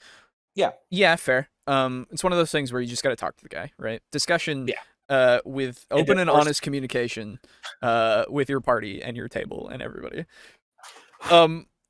Honestly, I have this problem where people like, using min-maxing, optimizing, and munchkining interchangeably, and I hate it. I don't know what munchkining is. I've never heard that. I believe it's in reference to the actual kind of like RPG, TTRPG light games that are munchkin. Oh, really? Yeah. Oh, okay. Because that's I played it like once or twice, and effectively you. God, I can't even remember. It's like you go around the table and you're going through a dungeon, and as you go through, you draw cards, and as you get the cards, they're like, oh, this is a better sword, a better piece of armor. And whoever like beats the boss at the end is the winner or whatever. Yeah, the actual munchkin. Okay, yeah. And I think that's where the term came from. Okay. I could be wrong, though. I only played it once. I apologize. No, you're fine. I've played Munchkin a few times, and I understand more so if that's the case. And I can understand being a little bit annoyed with people misusing terms. That's why That's why we are literally defined what we think min-maxing is more so, because like defining your terms makes it easier for you to understand what we're talking about.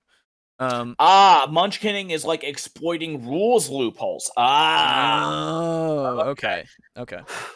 The min-max issue is helped by systems like Pathfinder 2e, where most stats that are not good are just average, so fighters aren't staring down the end of their crossbow when it jams because they have 5 hit.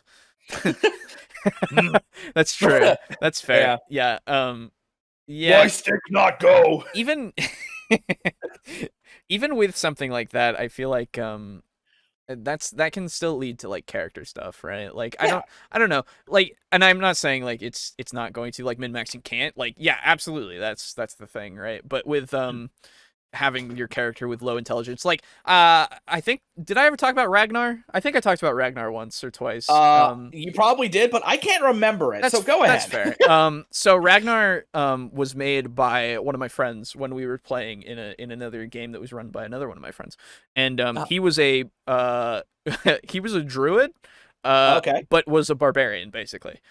Okay. And so he had his stats, he min-maxed them a bit, not min-maxed, sorry. No, it was kind of min-maxy. Optimized, I guess. Actually. And that is more appropriate, because he put the stats into places where they would work for strength and everything else. But his intelligence was like 8 or less. No, it might have been 6. I don't remember. Oof. But he was like dumb Alongo levels. Oh, he was a dumb. It was worse than that. We had to point him in a direction, basically. It was great though. It was really fun. I'm sure.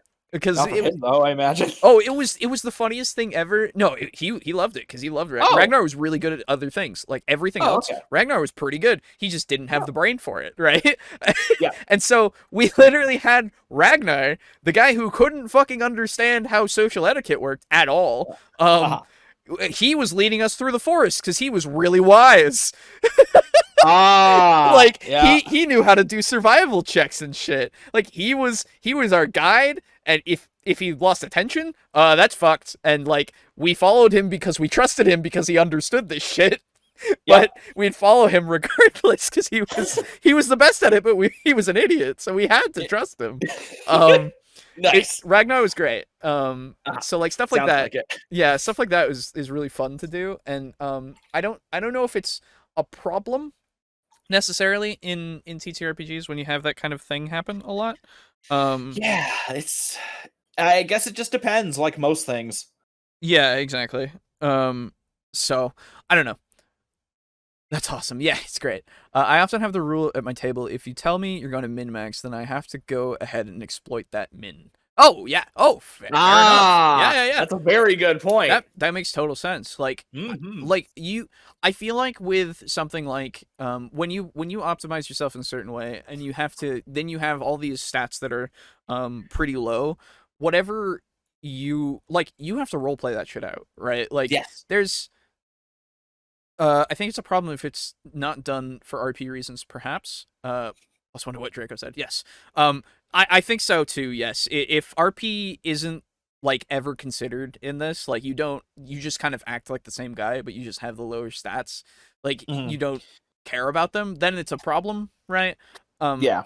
But I don't think that's the case more often than not. I think honestly most people at this point are willing to go with that. I think. I don't know. I would say that it's good to do that because it can be more fun. At least to me. If you hear weird noises, it's because I'm trying to get the last little bit of paint out of my fucking thing. That's fine. This argument very much. Now, I understand if you have a group of balanced players, and then you have the one player who's just, 7 feet tall, looks like Arnold Schwarzenegger or something, dumb as a rock, and all he can do is swing a weapon. I mean, I guess especially if that player is only focused on combat, while as everybody else wants, a fun mix of role play as well as like problem solving and investigation. But this person's main concern is just solving problems with a hammer. Mm-hmm. I can see a problem there, but that is then an entirely different problem. That's not min-maxing. For these people who are so against min-maxing, it seems... Wait, what's the problem? Sorry. Yeah, you have one character that always wants to use his strength to solve problems. That's not a problem. Yeah, that's not really a problem, especially if you have a party that is all about like investigation and talking and stuff. It can help to have someone who's like, when that shit falls through and you gotta, engage in fisticuffs, it can really help to have somebody who can like punch these orcs through the fucking wall. Right, exactly. I again, like having that orcs. Like talking to and trying to convince your dullard of a barbarian or whatever, right? Like to hold back until we figure this out, and we'll tell you when we want you to punch you can be its own kind of role play, right? Like, you then get this point where you can have some of them be more, or him be more receptive to some of your party members, or less receptive to some of them because of the experiences that you've had. You can change, you can use that to your advantage in order to create this party dynamic, right? Yeah, and especially like, oh, sorry. No, you're good. Okay. Especially if you have, this can be, I think we've talked about this before, about players who are, they have difficulty talking. You can very easily have that be an in for those players. Oh, sure.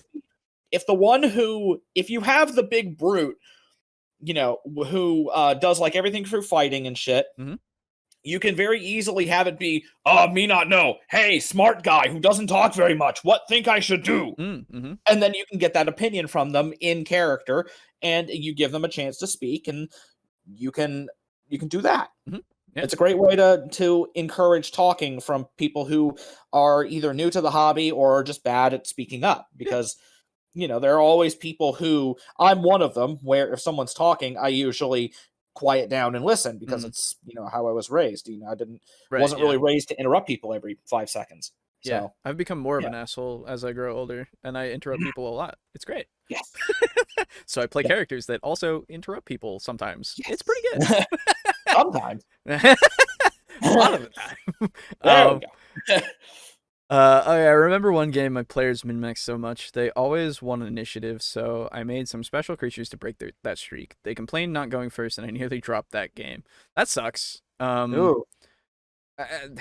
So the other thing is, right, like, for that, I would say the other thing you could have done is just make your monsters a bit more beefy, right? They seem to, again, if they are min-maxed that much, then you could probably throw like a couple CRs higher against them, right? Like, I feel like get them to get to a point where they're like, oh fuck, we're actually fighting for our lives now because we are so good at this, right? So I don't know. Again, that's already in the past, so I'm hindsight. Yeah, there's no reason to. Yeah. Right, but anyway.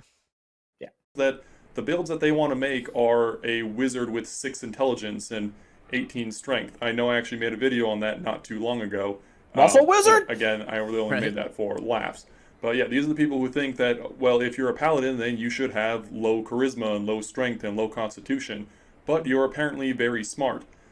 But really, that doesn't make much sense, because if you pick that class, or if somebody chose to be that, growing up, whatever their character's backstory is, there's no reason that they would reasonably fall into that class and that job role if they're just absolutely terrible at it. But these people think that only an interesting character comes from those with flaws, and a more interesting character comes with one who has even more flaws. So, I don't know. I don't really agree with it at all. Okay. I understand what you're saying again. With if they're really bad with their stats, why would they be this class? I would also like to say some people like that. I would also like to say maybe they were forced to be a part of that. Like, I think there's this thing of like, okay, so Frozen Spaghetti says, I think a party member needs to have basic competency. Now, I think even if they do have bad stats and they have a good stat in something else, they still are competent, right? In some way. Whether it be, so let's go with what he said. Your wizard has 18 strength and 6 intelligence, right? Sure, they can't fucking cast, right? Traditionally, right? So okay, yeah. So Draco Kraken also says, I just can't agree to that point. If you can make it work, why not let them play the odd build? Exactly. This is more a thing of what are you willing to deal with, right? Like Kalungo. Exactly. Yes. What are you willing to deal with? God, now he's a meme to yeah, Pizza Funk has now got him. He's got him in his grasp. So Kalungo will never die. He will never die. He will never truly die. He will be remembered forever. Kalungo. What was I saying? Right. So this again, it depends on what you're willing to deal with as a dungeon master, what you're willing to deal with as a player. Haste does not require int to be useful. No, it doesn't, but you need at least an 11 in order to cast things as a wizard. So You mean 13? Sorry. So this is the thing. In that instance, I would say, okay, we do different spells in a way, right? Because you guys talk about Muscle Wizard a lot. He has his own different casting. Did he have bad intelligence, or was it just a meme? It was just average. Okay, so yeah, and then you gave him access to all, or Brogan gave him access to all those spells, right? Still. Yes. Yeah, okay. So there's a thing where you can say screw the rules, right? And like make it work, and then have his signature move be fist. Right? And he does a bunch of, and he uses strength instead of his intelligence in order for damage and all of that. Yeah. That was the thing. He casted with his strength. Exactly. So like his intelligence didn't have to be good. You can absolutely flavor it and make it work just so that it works for that character. You can make it be so it's a different form of magic, like all that kind of shit. I remember there being a PRC called the Bloat Mage that I think used Constitution to cast. Ooh. Oh, cool. It depends on a class. A bard who is a terrible performer but believes that they are a misunderstood genius, or a fighter who was a conscripted farmer in a desperate war, or a rogue with butterfingers. Yeah, absolutely. Yeah. You can make it work. You can make it be more character focused. And that's the thing, right? I think in those kinds of situations, combat is few and far between, right? Yes. Because in those kinds of situations, you have people playing more as a RP kind of session rather than combat, because again, like, even so, they could still do combat. It depends on what they do, right? Yeah. I don't know. Yeah, and then if you use those characters in combat, you're gonna start to see a lot more creative combats. You'll see a lot more like items being used, like throwing weapons, maybe alchemist fires, stuff like that. Yeah, true. But you became with roly-poly character because you're so full of blood. Oh, you became a roly-poly character because you're so full of blood. for the bloat mage, you just get real big and yeah. Nice. I think I missed. Yeah, oh yeah. Well, they did just enter the abyss, and it was meant to show how dangerous it was. Demonic raptors and dinos are no joke. For your game. Yeah, okay, for the min-max game. Yep. Sure. I don't know. Anyway, hindsight. So, but yeah, that's why I would say that this isn't necessarily the case, because again, it depends on what you are personally more okay with in your games, right? Yeah. I had a caster that was a werewolf that retained his sanity, so he cast buffs on himself and attacked with his claws. Hell yeah. Cool. That's awesome. Why couldn't I retain my sanity? You were, remember? I mean, like, why couldn't I be a werewolf and be like, hey, I'm a werewolf, but I'm good still? Oh, you could have. It would just have taken a while. Oh, why didn't you tell me that? Because you wouldn't have known that. How is it? You would have to meet another werewolf who was not evil. And like, that's really hard to do because they try to keep themselves away. Yeah. The priestess could have been like, well, you can either get yourself cured or look for this werewolf. The priestess had no fucking idea. Yeah, that's true. Sometimes the exceptional part about a character isn't the attribute score, but rather the way they look at things. Absolutely, yeah. He was a natural born werewolf. That's cool. Yeah, ooh. But apparently it's a very common sentiment among the D&D community. Oh, and he also said that these people are the ones who think that characters having even more flaws is good, which he doesn't agree with. So if he means, oh goodness, excuse me. If he means like characters that are just flawed in stats only? No, he means like actually Seth Skrzykowski did a video on it where it's like, oh man, my character is like this really, really smart pilot. Okay, cool. And he like in a battle, he like lost his whole body. It's like, oh shit. So he's got like his head on a robot. No, it's his brain. So it's his brain on a robot. No, he's not in a robot. It's his brain in a jar. oh, so the jar has like spider legs? No, it's just a jar. And he's like really charming too. It's like, so what? The other characters have to carry him around? Yeah. Oh, okay. So it's like going like flaw. It's not stat wise, right? Okay, in that it's case, just overdoing it with that. You know, it's like he's a hunchback. He's got one arm. He's lame in one leg. He's blind in both eyes. He can't hear. As long as you're not going too overboard with it, I think it's fine. Right? Yeah. Like it depends on how far you go with it. There's degrees to this. There was a great review on one of my favorite animes called Trigun. I've talked about it with you guys a lot. Yeah. Trigun's really awesome. Okay. And it shares a similarity with Naruto in one important aspect. Oh. In Naruto, Sasuke has a dark past. No, really? Oh, yeah, right? I bet you never heard of that. No. But here's the thing. In Trigun, the main character, Vash the Stampede, has the exact same past. Oh, sure. But he is a vastly better character. I can imagine. Because they took him in a different direction. Okay. In Naruto, Sasuke is defined by his past. Whereas Vash is defined by the way he deals with his past. That's so much better. Yes. And how he grows from it. Okay, good. Yeah. And so you can have these characters with flaws, but the character can't just be the flaw. Well, It has to be them dealing with the flaw or overcoming it or reversing it or something. The flaw it doesn't have to be, but if you want the flaw to be an integral part of the character, that needs to be a part of their story. A big part of their story. I would say it's like anything. Like you aren't defined by being like a human, right? Like we are not defined by 40K. Right, exactly. We're not defined by one thing. We're defined by our experiences and everything we've gone through and all that kind of stuff. And we can't just be defined as wizard, right? Yeah. Like you want those other things. Flaws are good till it becomes detrimental to your fun, and the table's fun. Yes, 100%.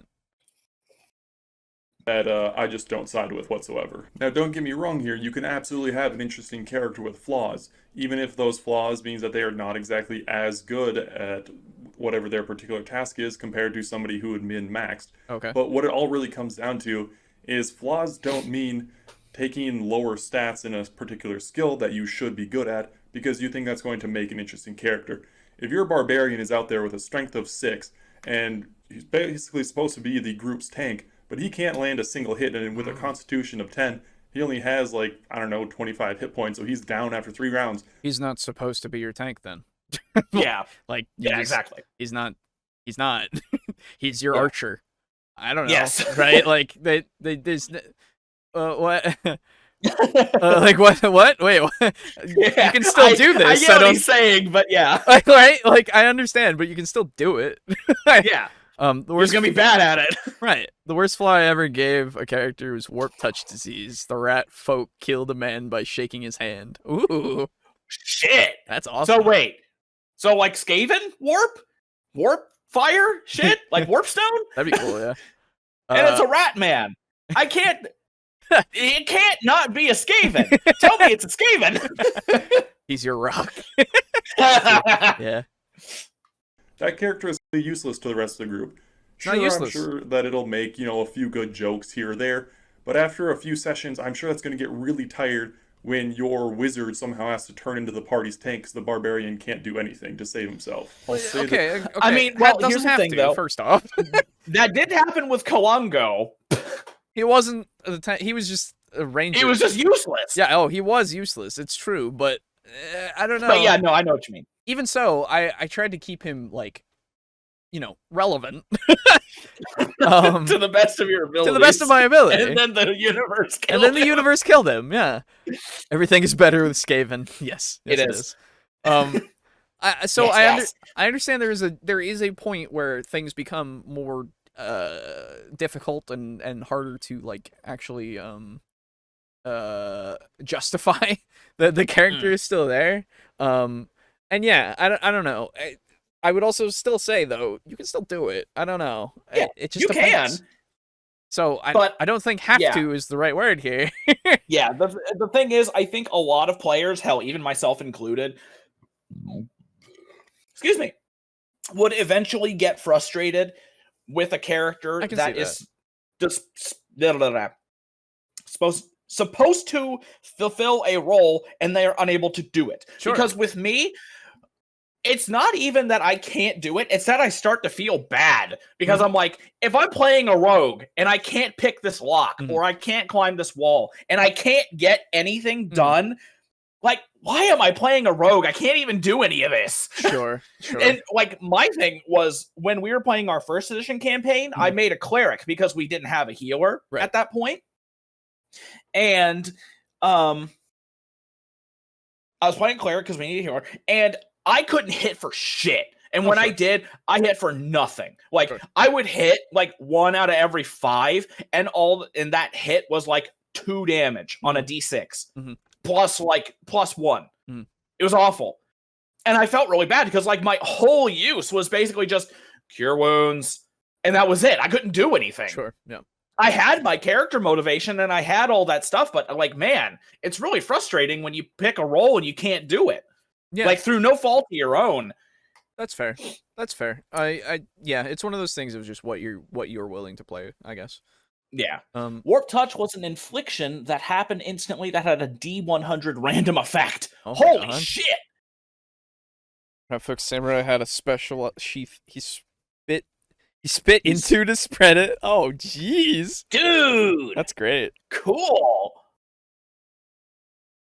So wait, the rat folk, like, he spit in his hand, like the classic spit in your hand handshake thing? Yeah, probably. Was that how he... And, like, spit on your sword and, like, oh. That'd be cool. Once he caught it, you were immune forever. Oh! But apparently it can kill you sometimes. Yeah. I guess it's like the plague. Okay, yeah. Okay. What if the grenades play? Oh, sorry. Once, an interesting character comes from an interesting backstory and how you play them. An interesting character doesn't come from their stats whatsoever. That the stats are essentially purely mechanical for combat and maybe a little bit of role play if you're using charisma and whatnot. Well, but outside of that, your stats literally matter 0 bit for role play if that's what you're after. No. So don't think that. Oh, sorry. Yeah. No. I disagree wholeheartedly with that one, because when we played Call of Cthulhu the first time, my shit campaign, I had a character that was going to be joining you. It was basically a DMPC, just because I really, really wanted to play. And his name was Jesse Fields. And he was basically the guy who you guys were going to be staying with until you were, like, able to find a place or something. Sure. And, excuse me. I rolled his stats up because, again, it was like my own character. And I got the lowest roll possible for strength. Straight 3s. I mean, straight 1s. I'm sorry. I can't stop burping. Holy shit. And the way Call of Cthulhu stats work is it's whatever you roll times 5. So the maximum is 90. The lowest is 15. I got 15. And so I was like, huh. But I got a really big I got a really high size and high constitution. But I'm like, huh. Okay, so if he's this big, why is he this weak? And so I thought about it, and I'm like, okay, you know what? He had a low strength because what happened was and this is how he learned about the mythos and why he decided to try to stop the mythos and learn more about it, was he was married to a girl. I forget if I ever named her or not. But at one point, cultists came in, held them up at gunpoint, kidnapped her, and sacrificed her. But at the time, like, Jesse, the character, was like a big, like, he was like a football player, you know, like like high school football player, stuff like that. And he was just a big guy. And what they did was, in order to stop him from coming after them, they broke his arms and his legs. And he was unable to call for help for a really long time because, you know, he couldn't fucking move. And like, even when he was able to move, it did like damage to his arms and his legs. So it was long after they had sacrificed his wife And by the time people even found out about it, he was lying on the floor with broken arms and legs, basically passed out after having called for help. Mm-hmm. And they rushed him to the hospital. They they reset his arms and his legs, but for the rest of his life, they were severely weakened because of that. Yeah. And so that's why he was this big dude, really, really hardy dude, but terrible strength. It's because his arms and his legs were destroyed. He got that bonitis, dude. Yeah, he got bonitis. Sorry. No, it's fine. I completely forgot that was even a thing. It's great. I forgot to cure it. And so, like, even when you guys met him, it was long after that time, and he was walking around with like, not canes, but those like long canes. You know what I mean? You know what I mean? It's those kinds of like walking sticks that like lash onto your arms. Yeah. Those kinds I don't know what they're support cane things. Yeah. I know what you mean. Effectively. So yeah, he was walking around with those, even though he was this big dude. Yeah. So yeah, so you can exactly. So that you can absolutely have stats work into your character's backstory if you want. Yeah, absolutely. Like again, like any of your stats can make your character have a type of personality. In fact, the canes for ALS, yes, those. Like it's not completely outside of, like, your stats are not completely outside of the roleplay. Like, how charismatic I am will definitely affect how I am seen by other people. Right? Yes, like how I talk to people, how I'm seen to other people. Like, if I have a really good charisma, people are going to look at me a little bit more favorably than if I had a lower one. And then you can have really evil people have really good charismas, where instead of them being like really attractive, maybe they're scary as hell. Maybe they're really fucking intimidating. Yeah, absolutely. Yeah. And like for the size kind of thing, you have the really high one that gives you a big size, but you might not have the best strength. You just are a big dude, right? Yeah, or maybe you're super fat. Yeah. That's the other thing. Yeah, absolutely. Really fat and you're weak. Yeah. Sorry. Yeah, I know. Hello.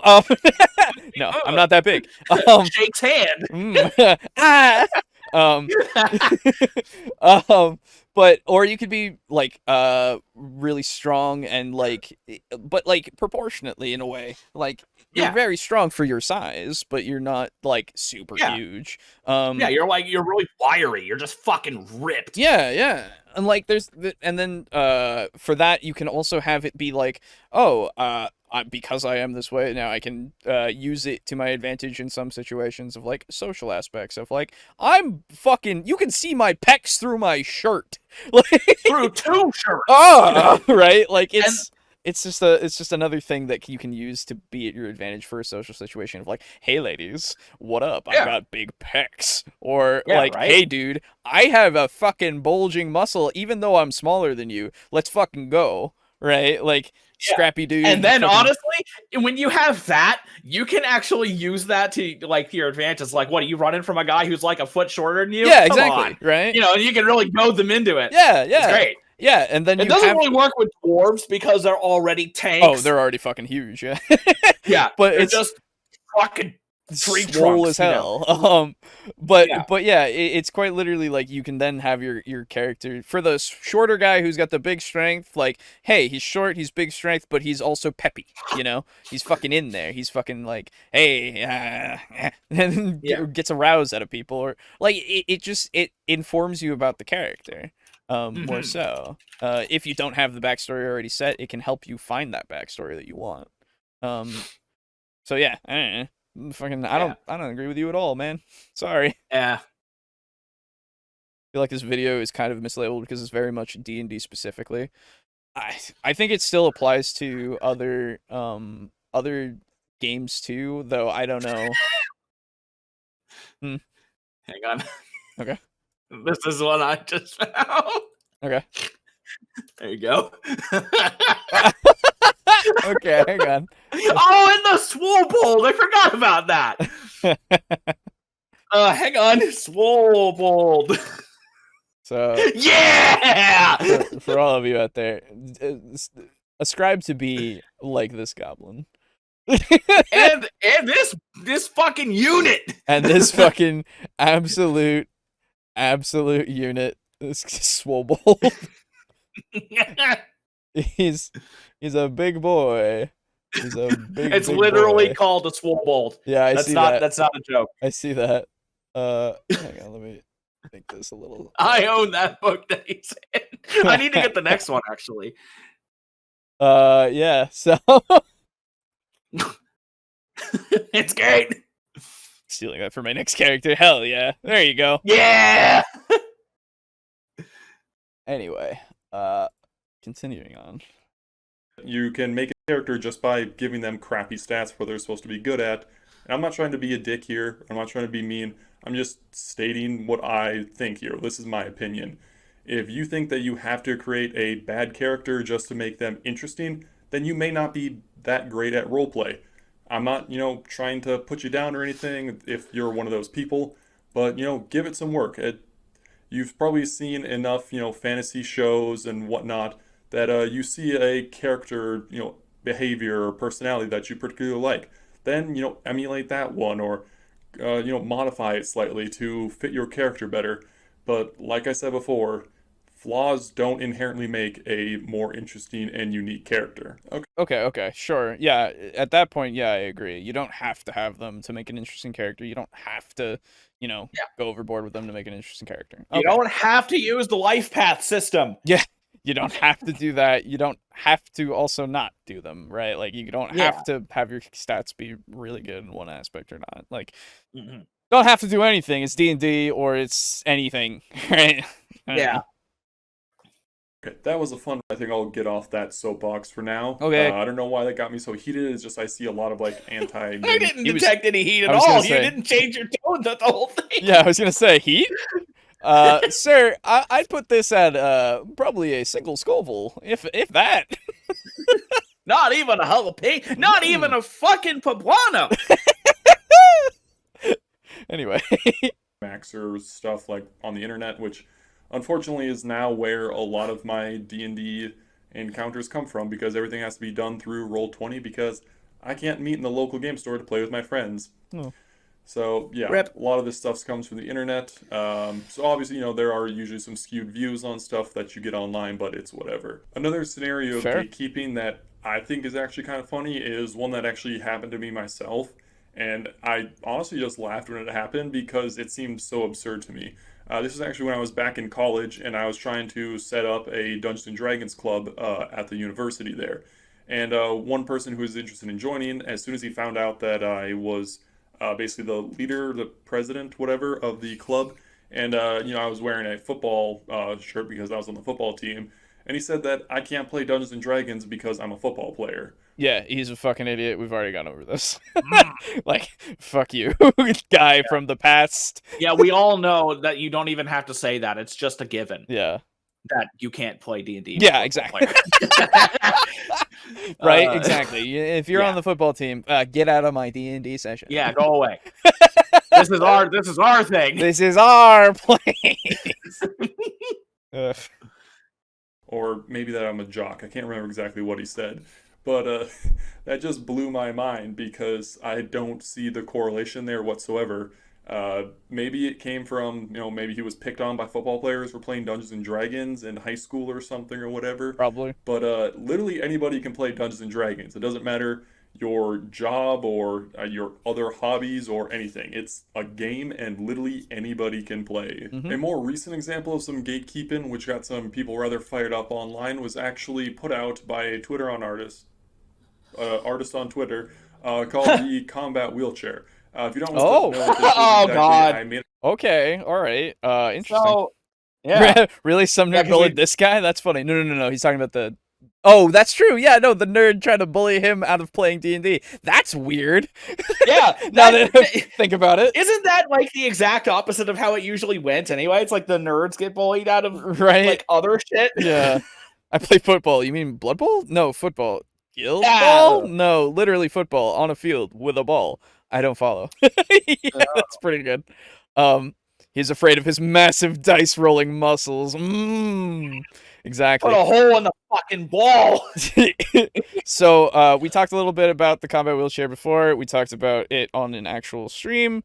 Go look at our things about it. Combat wheelchair is cool.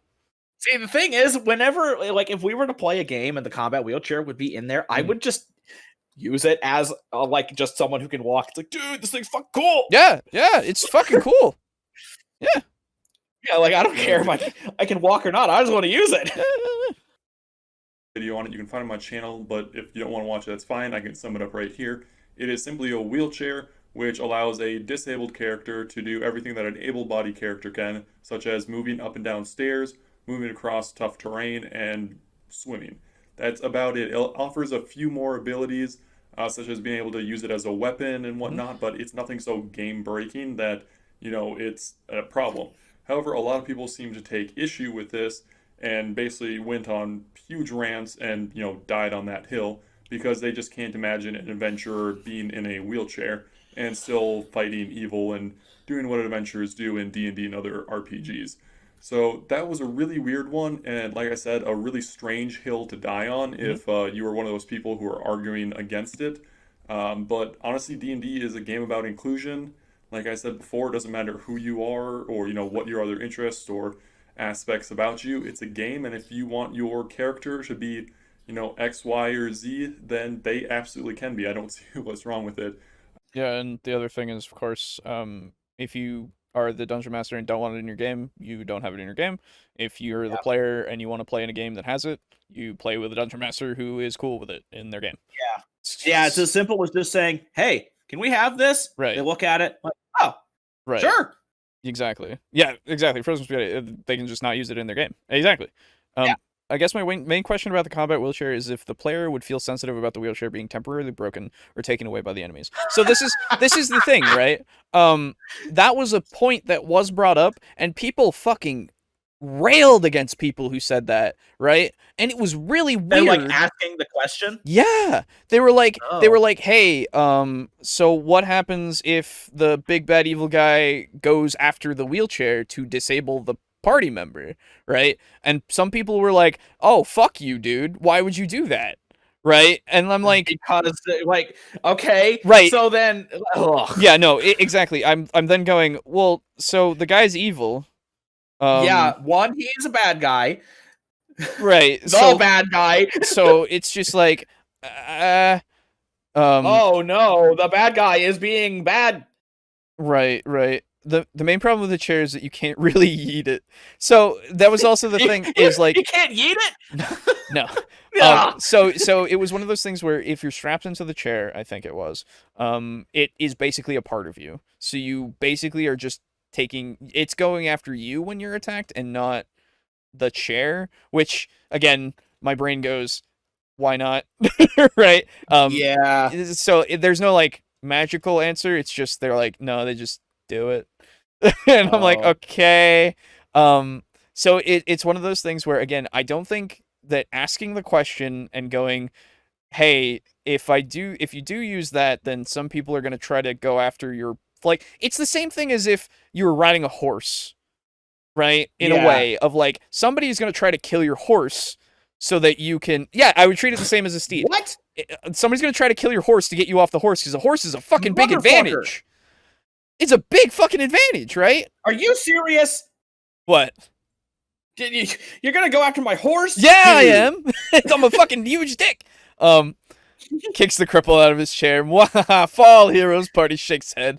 Dick more evil overlord. Or dick move, evil or overlord. Dick move. Right? Yeah, like, now here's the thing. Here's what you do then. Yeah. You know what you do? All of you put on goggles. And then you say, we can't see without these. Now you can't hit us. Oh.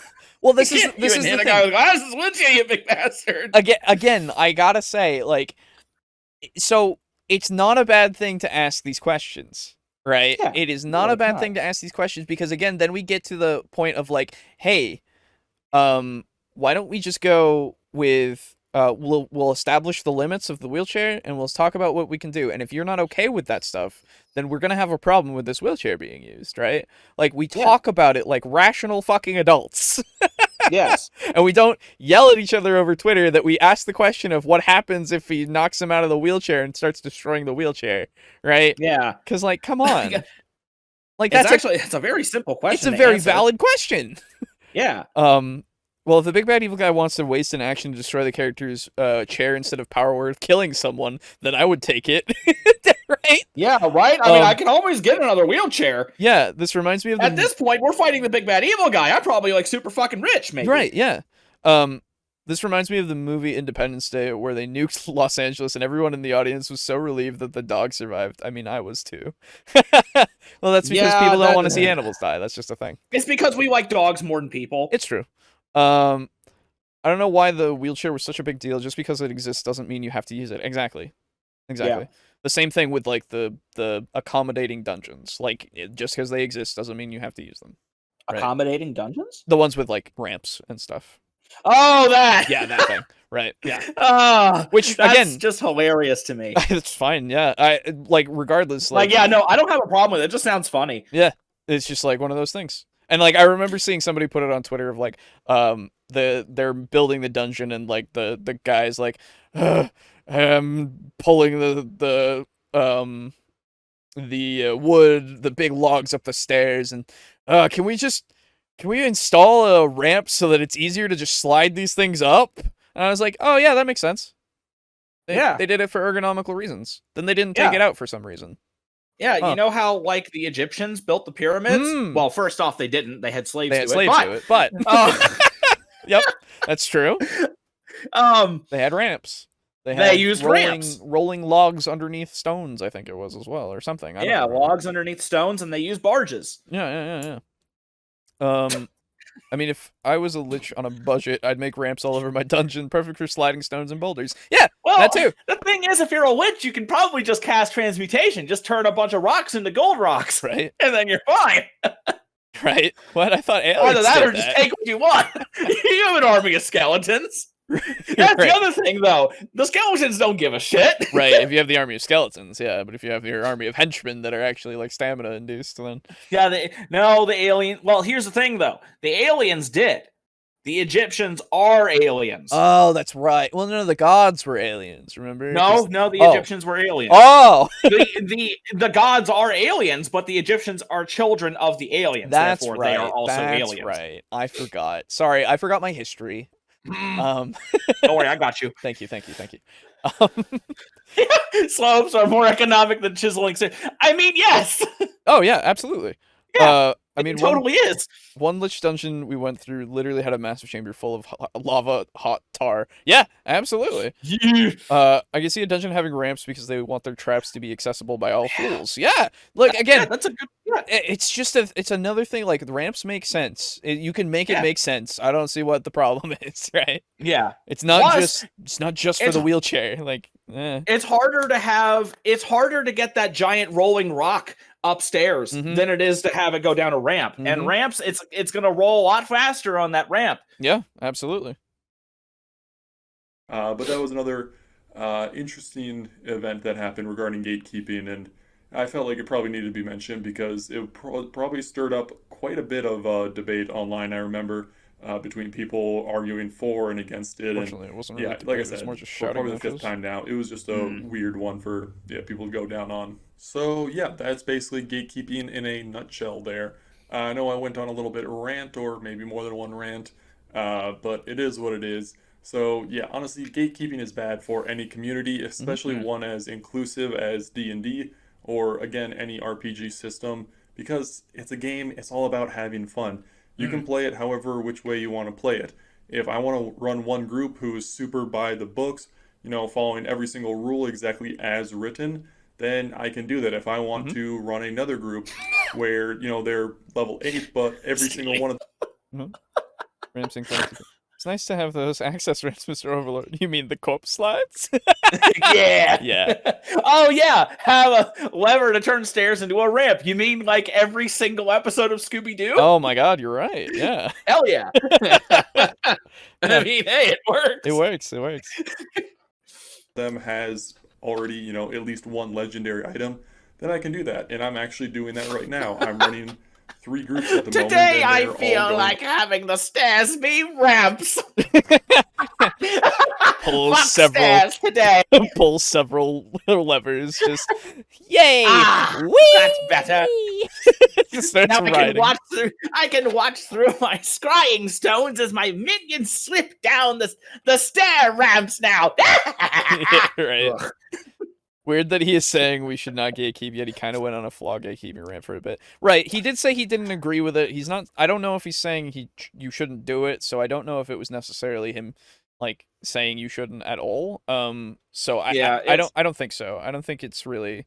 But he did bring it up and he did like kind of discourage it, which I again he was just giving. He said people like to do it, but I don't agree. Right. That was important because he didn't say like don't do it. Right. He's just saying you don't have to do it in order to make an interesting character or all that kind of stuff. Right. There's important distinctions. I don't feel any gatekeeping kind of maliciousness or anything like that from this. Convert the stairs to ramps. It's time to flood the building and use simply green to get rid of all the gore. Yes. Oh man. By very different rules because that's what each group wanted to go with. So I just rolled with it. And there's nothing wrong with that, especially in D&D, you know, it's not like a video game where you're competing or, you know, doing it competitively with others. It's a game with you and a few other friends or acquaintances, maybe somebody you hate, if they're that rules layer, the murder hobo, whatever it is, it doesn't matter. But, you know, it's a secluded, I don't know if secluded is the right word, but it's a contained thing where, you know, if you're playing one way, that's not going to affect anybody else's game. So until you post about it online. Want to do. Well, no, it doesn't affect anybody else's game. Yeah. Because someone's going to get annoyed by it. That's true. Yeah. And whichever way, you know, makes everybody enjoy it. If you're doing it in a way that causes other people to hate it, then you're probably doing it wrong. And I know that sounds like a gatekeeper in that same statement there, but don't misquote me there, okay? I know what I'm saying, I promise. I'm going to wrap up this video there so it doesn't get too long. If you have any comments, leave it down in the comment section. No, you know what? Me. I'm going to wrap. Okay, yeah. Okay. He had a flub. Okay, yeah, he's done. Yeah. Okay. Fucking, you know what? Don't tell me not to gatekeep. That's gatekeeping. You're gatekeeping the gatekeepers out. Oh my god, you're right. I think that's a good video overall. I think that is. No, I think it's good too. Convert the things that need to be said, honestly. Oh, absolutely. And it's unfortunate this guy only has 59 subscribers. Fails and flails, people. Fails and flails. Go check him out. He's got a great intro. Yeah, he's got a great intro. It's true. What makes this guy so evil? He took away all the wheelchair ramps out of his dungeon. Yeah, right? That's not evil. That's Disney evil. Jesus. Forget the ramps or stairs. Let's make elaborate water level puzzles. Oh! No. God. Fuck the water temple. It's not even that bad. Everybody was complaining about it so much. The water temple. I know. It's just. I think anything. I think my problem with the water temple was just that when you make a mistake, it takes so long to fix it. You know? No. Having played that not too recently, but like I think it was 12 years ago, maybe 11 years ago. It was not hard. I only played it once. I don't care for it. Yeah, I don't care. It's fine, but it's certainly not the game that everybody says it is. It's fine. Oh, absolutely. It's fine. But yeah, I'm pretty sure that when it's like, you know, there's 3 water levels. If you look for something on level 2, you find out it's not there. You have to go through level 3 and then back to level 1 again to get back to level 2. It's just that cycling that makes it take a while. It does make it take a little longer, but it's not that bad. I don't think. Yeah. There's no pain like a sewer level, just any sewer level. Aw, sewer levels. I like sewer levels sometimes. Ooh, boss level when tedious and annoying, not really that hard. Yeah. That's the thing. It's just People say hard, and I don't know why, and I'm like, it's not. Yeah, it's not. It's not hard. It's just annoying, boring and long. Yeah, Let's make a frost level, which when melted becomes the water level. Double the frustration. Hey. I love ice levels. I love sliding puzzles. Yeah, sliding puzzles are great. Yeah. Anyway, that's it for today. Yeah. That's a 2.5 hour one. Hey. Yeah. There you go. Made up for how the last one being so fucking long. Yeah, it was pretty long. Yeah. But next up, short and sweet, huh? Yeah. Next up, Warhammer. Oh yeah, we're gonna play Warhammer. So before we do that, if you guys want to stick around and like see some absolute amateur garbage, yes, absolutely. I will. I'll set it up in a second. We'll take like I don't know, like 10 minutes or so, just to get things good. But thank you to everybody who has watched and it will watch and all of that. Really appreciate it. Hope you enjoyed. Thank you as well to all of our patrons. We've got Draco Kusagi, Steely, Drake Cross, Mog Zero, Frozen Spaghetti, Kill Chrono, and Slazer. Thank you so much. Very much appreciate it. It's fucking amazing that you guys have even decided to give us some of your money and your time and just anything, really. Really fucking appreciate it. So yeah, check the description for all of the links and everything. We can find this podcast usually on Tuesdays, streamed on Tuesdays, live at 9 p.m. Eastern Standard Time, and then again on Fridays for the VOD at 4 p.m. Eastern Standard Time. And then again on your podcasting service of choice, your audio podcasting service of choice, on Mondays at 12 p.m. Eastern Standard Time. We haven't really had anything else on the channel other than the 40k streams. Remember to like and subscribe, or it's minus 50 DKP. No. But yeah. like DKP. Wait, what? I don't know what that means. I don't know. What Yeah. that means at all. Dark Knight points. Oh, Dark Knight points. Okay. Donkey Kong penises. Donkey Kong.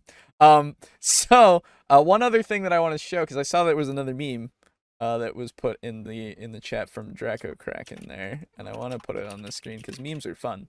I like memes. There we go. That's the gaming one. Flaws don't make you a more memorable cat, and that it's the Monty Python Black Knight. Very memorable. I agree. It's an old WoW rating reference. Oh. Then it's way past me. It's been a long time since WoW rating. Yeah, same. Anyway, yeah. So thanks again. Really appreciate it. Stick around. We'll be back in 10 or so minutes, and we will play some Necrons v Tyranids for a little while, and then go to bed or something. Yeah. But yeah, thank you very much, and we'll see you next time. Yeah. Bye. Which will be in 10 minutes. Bye.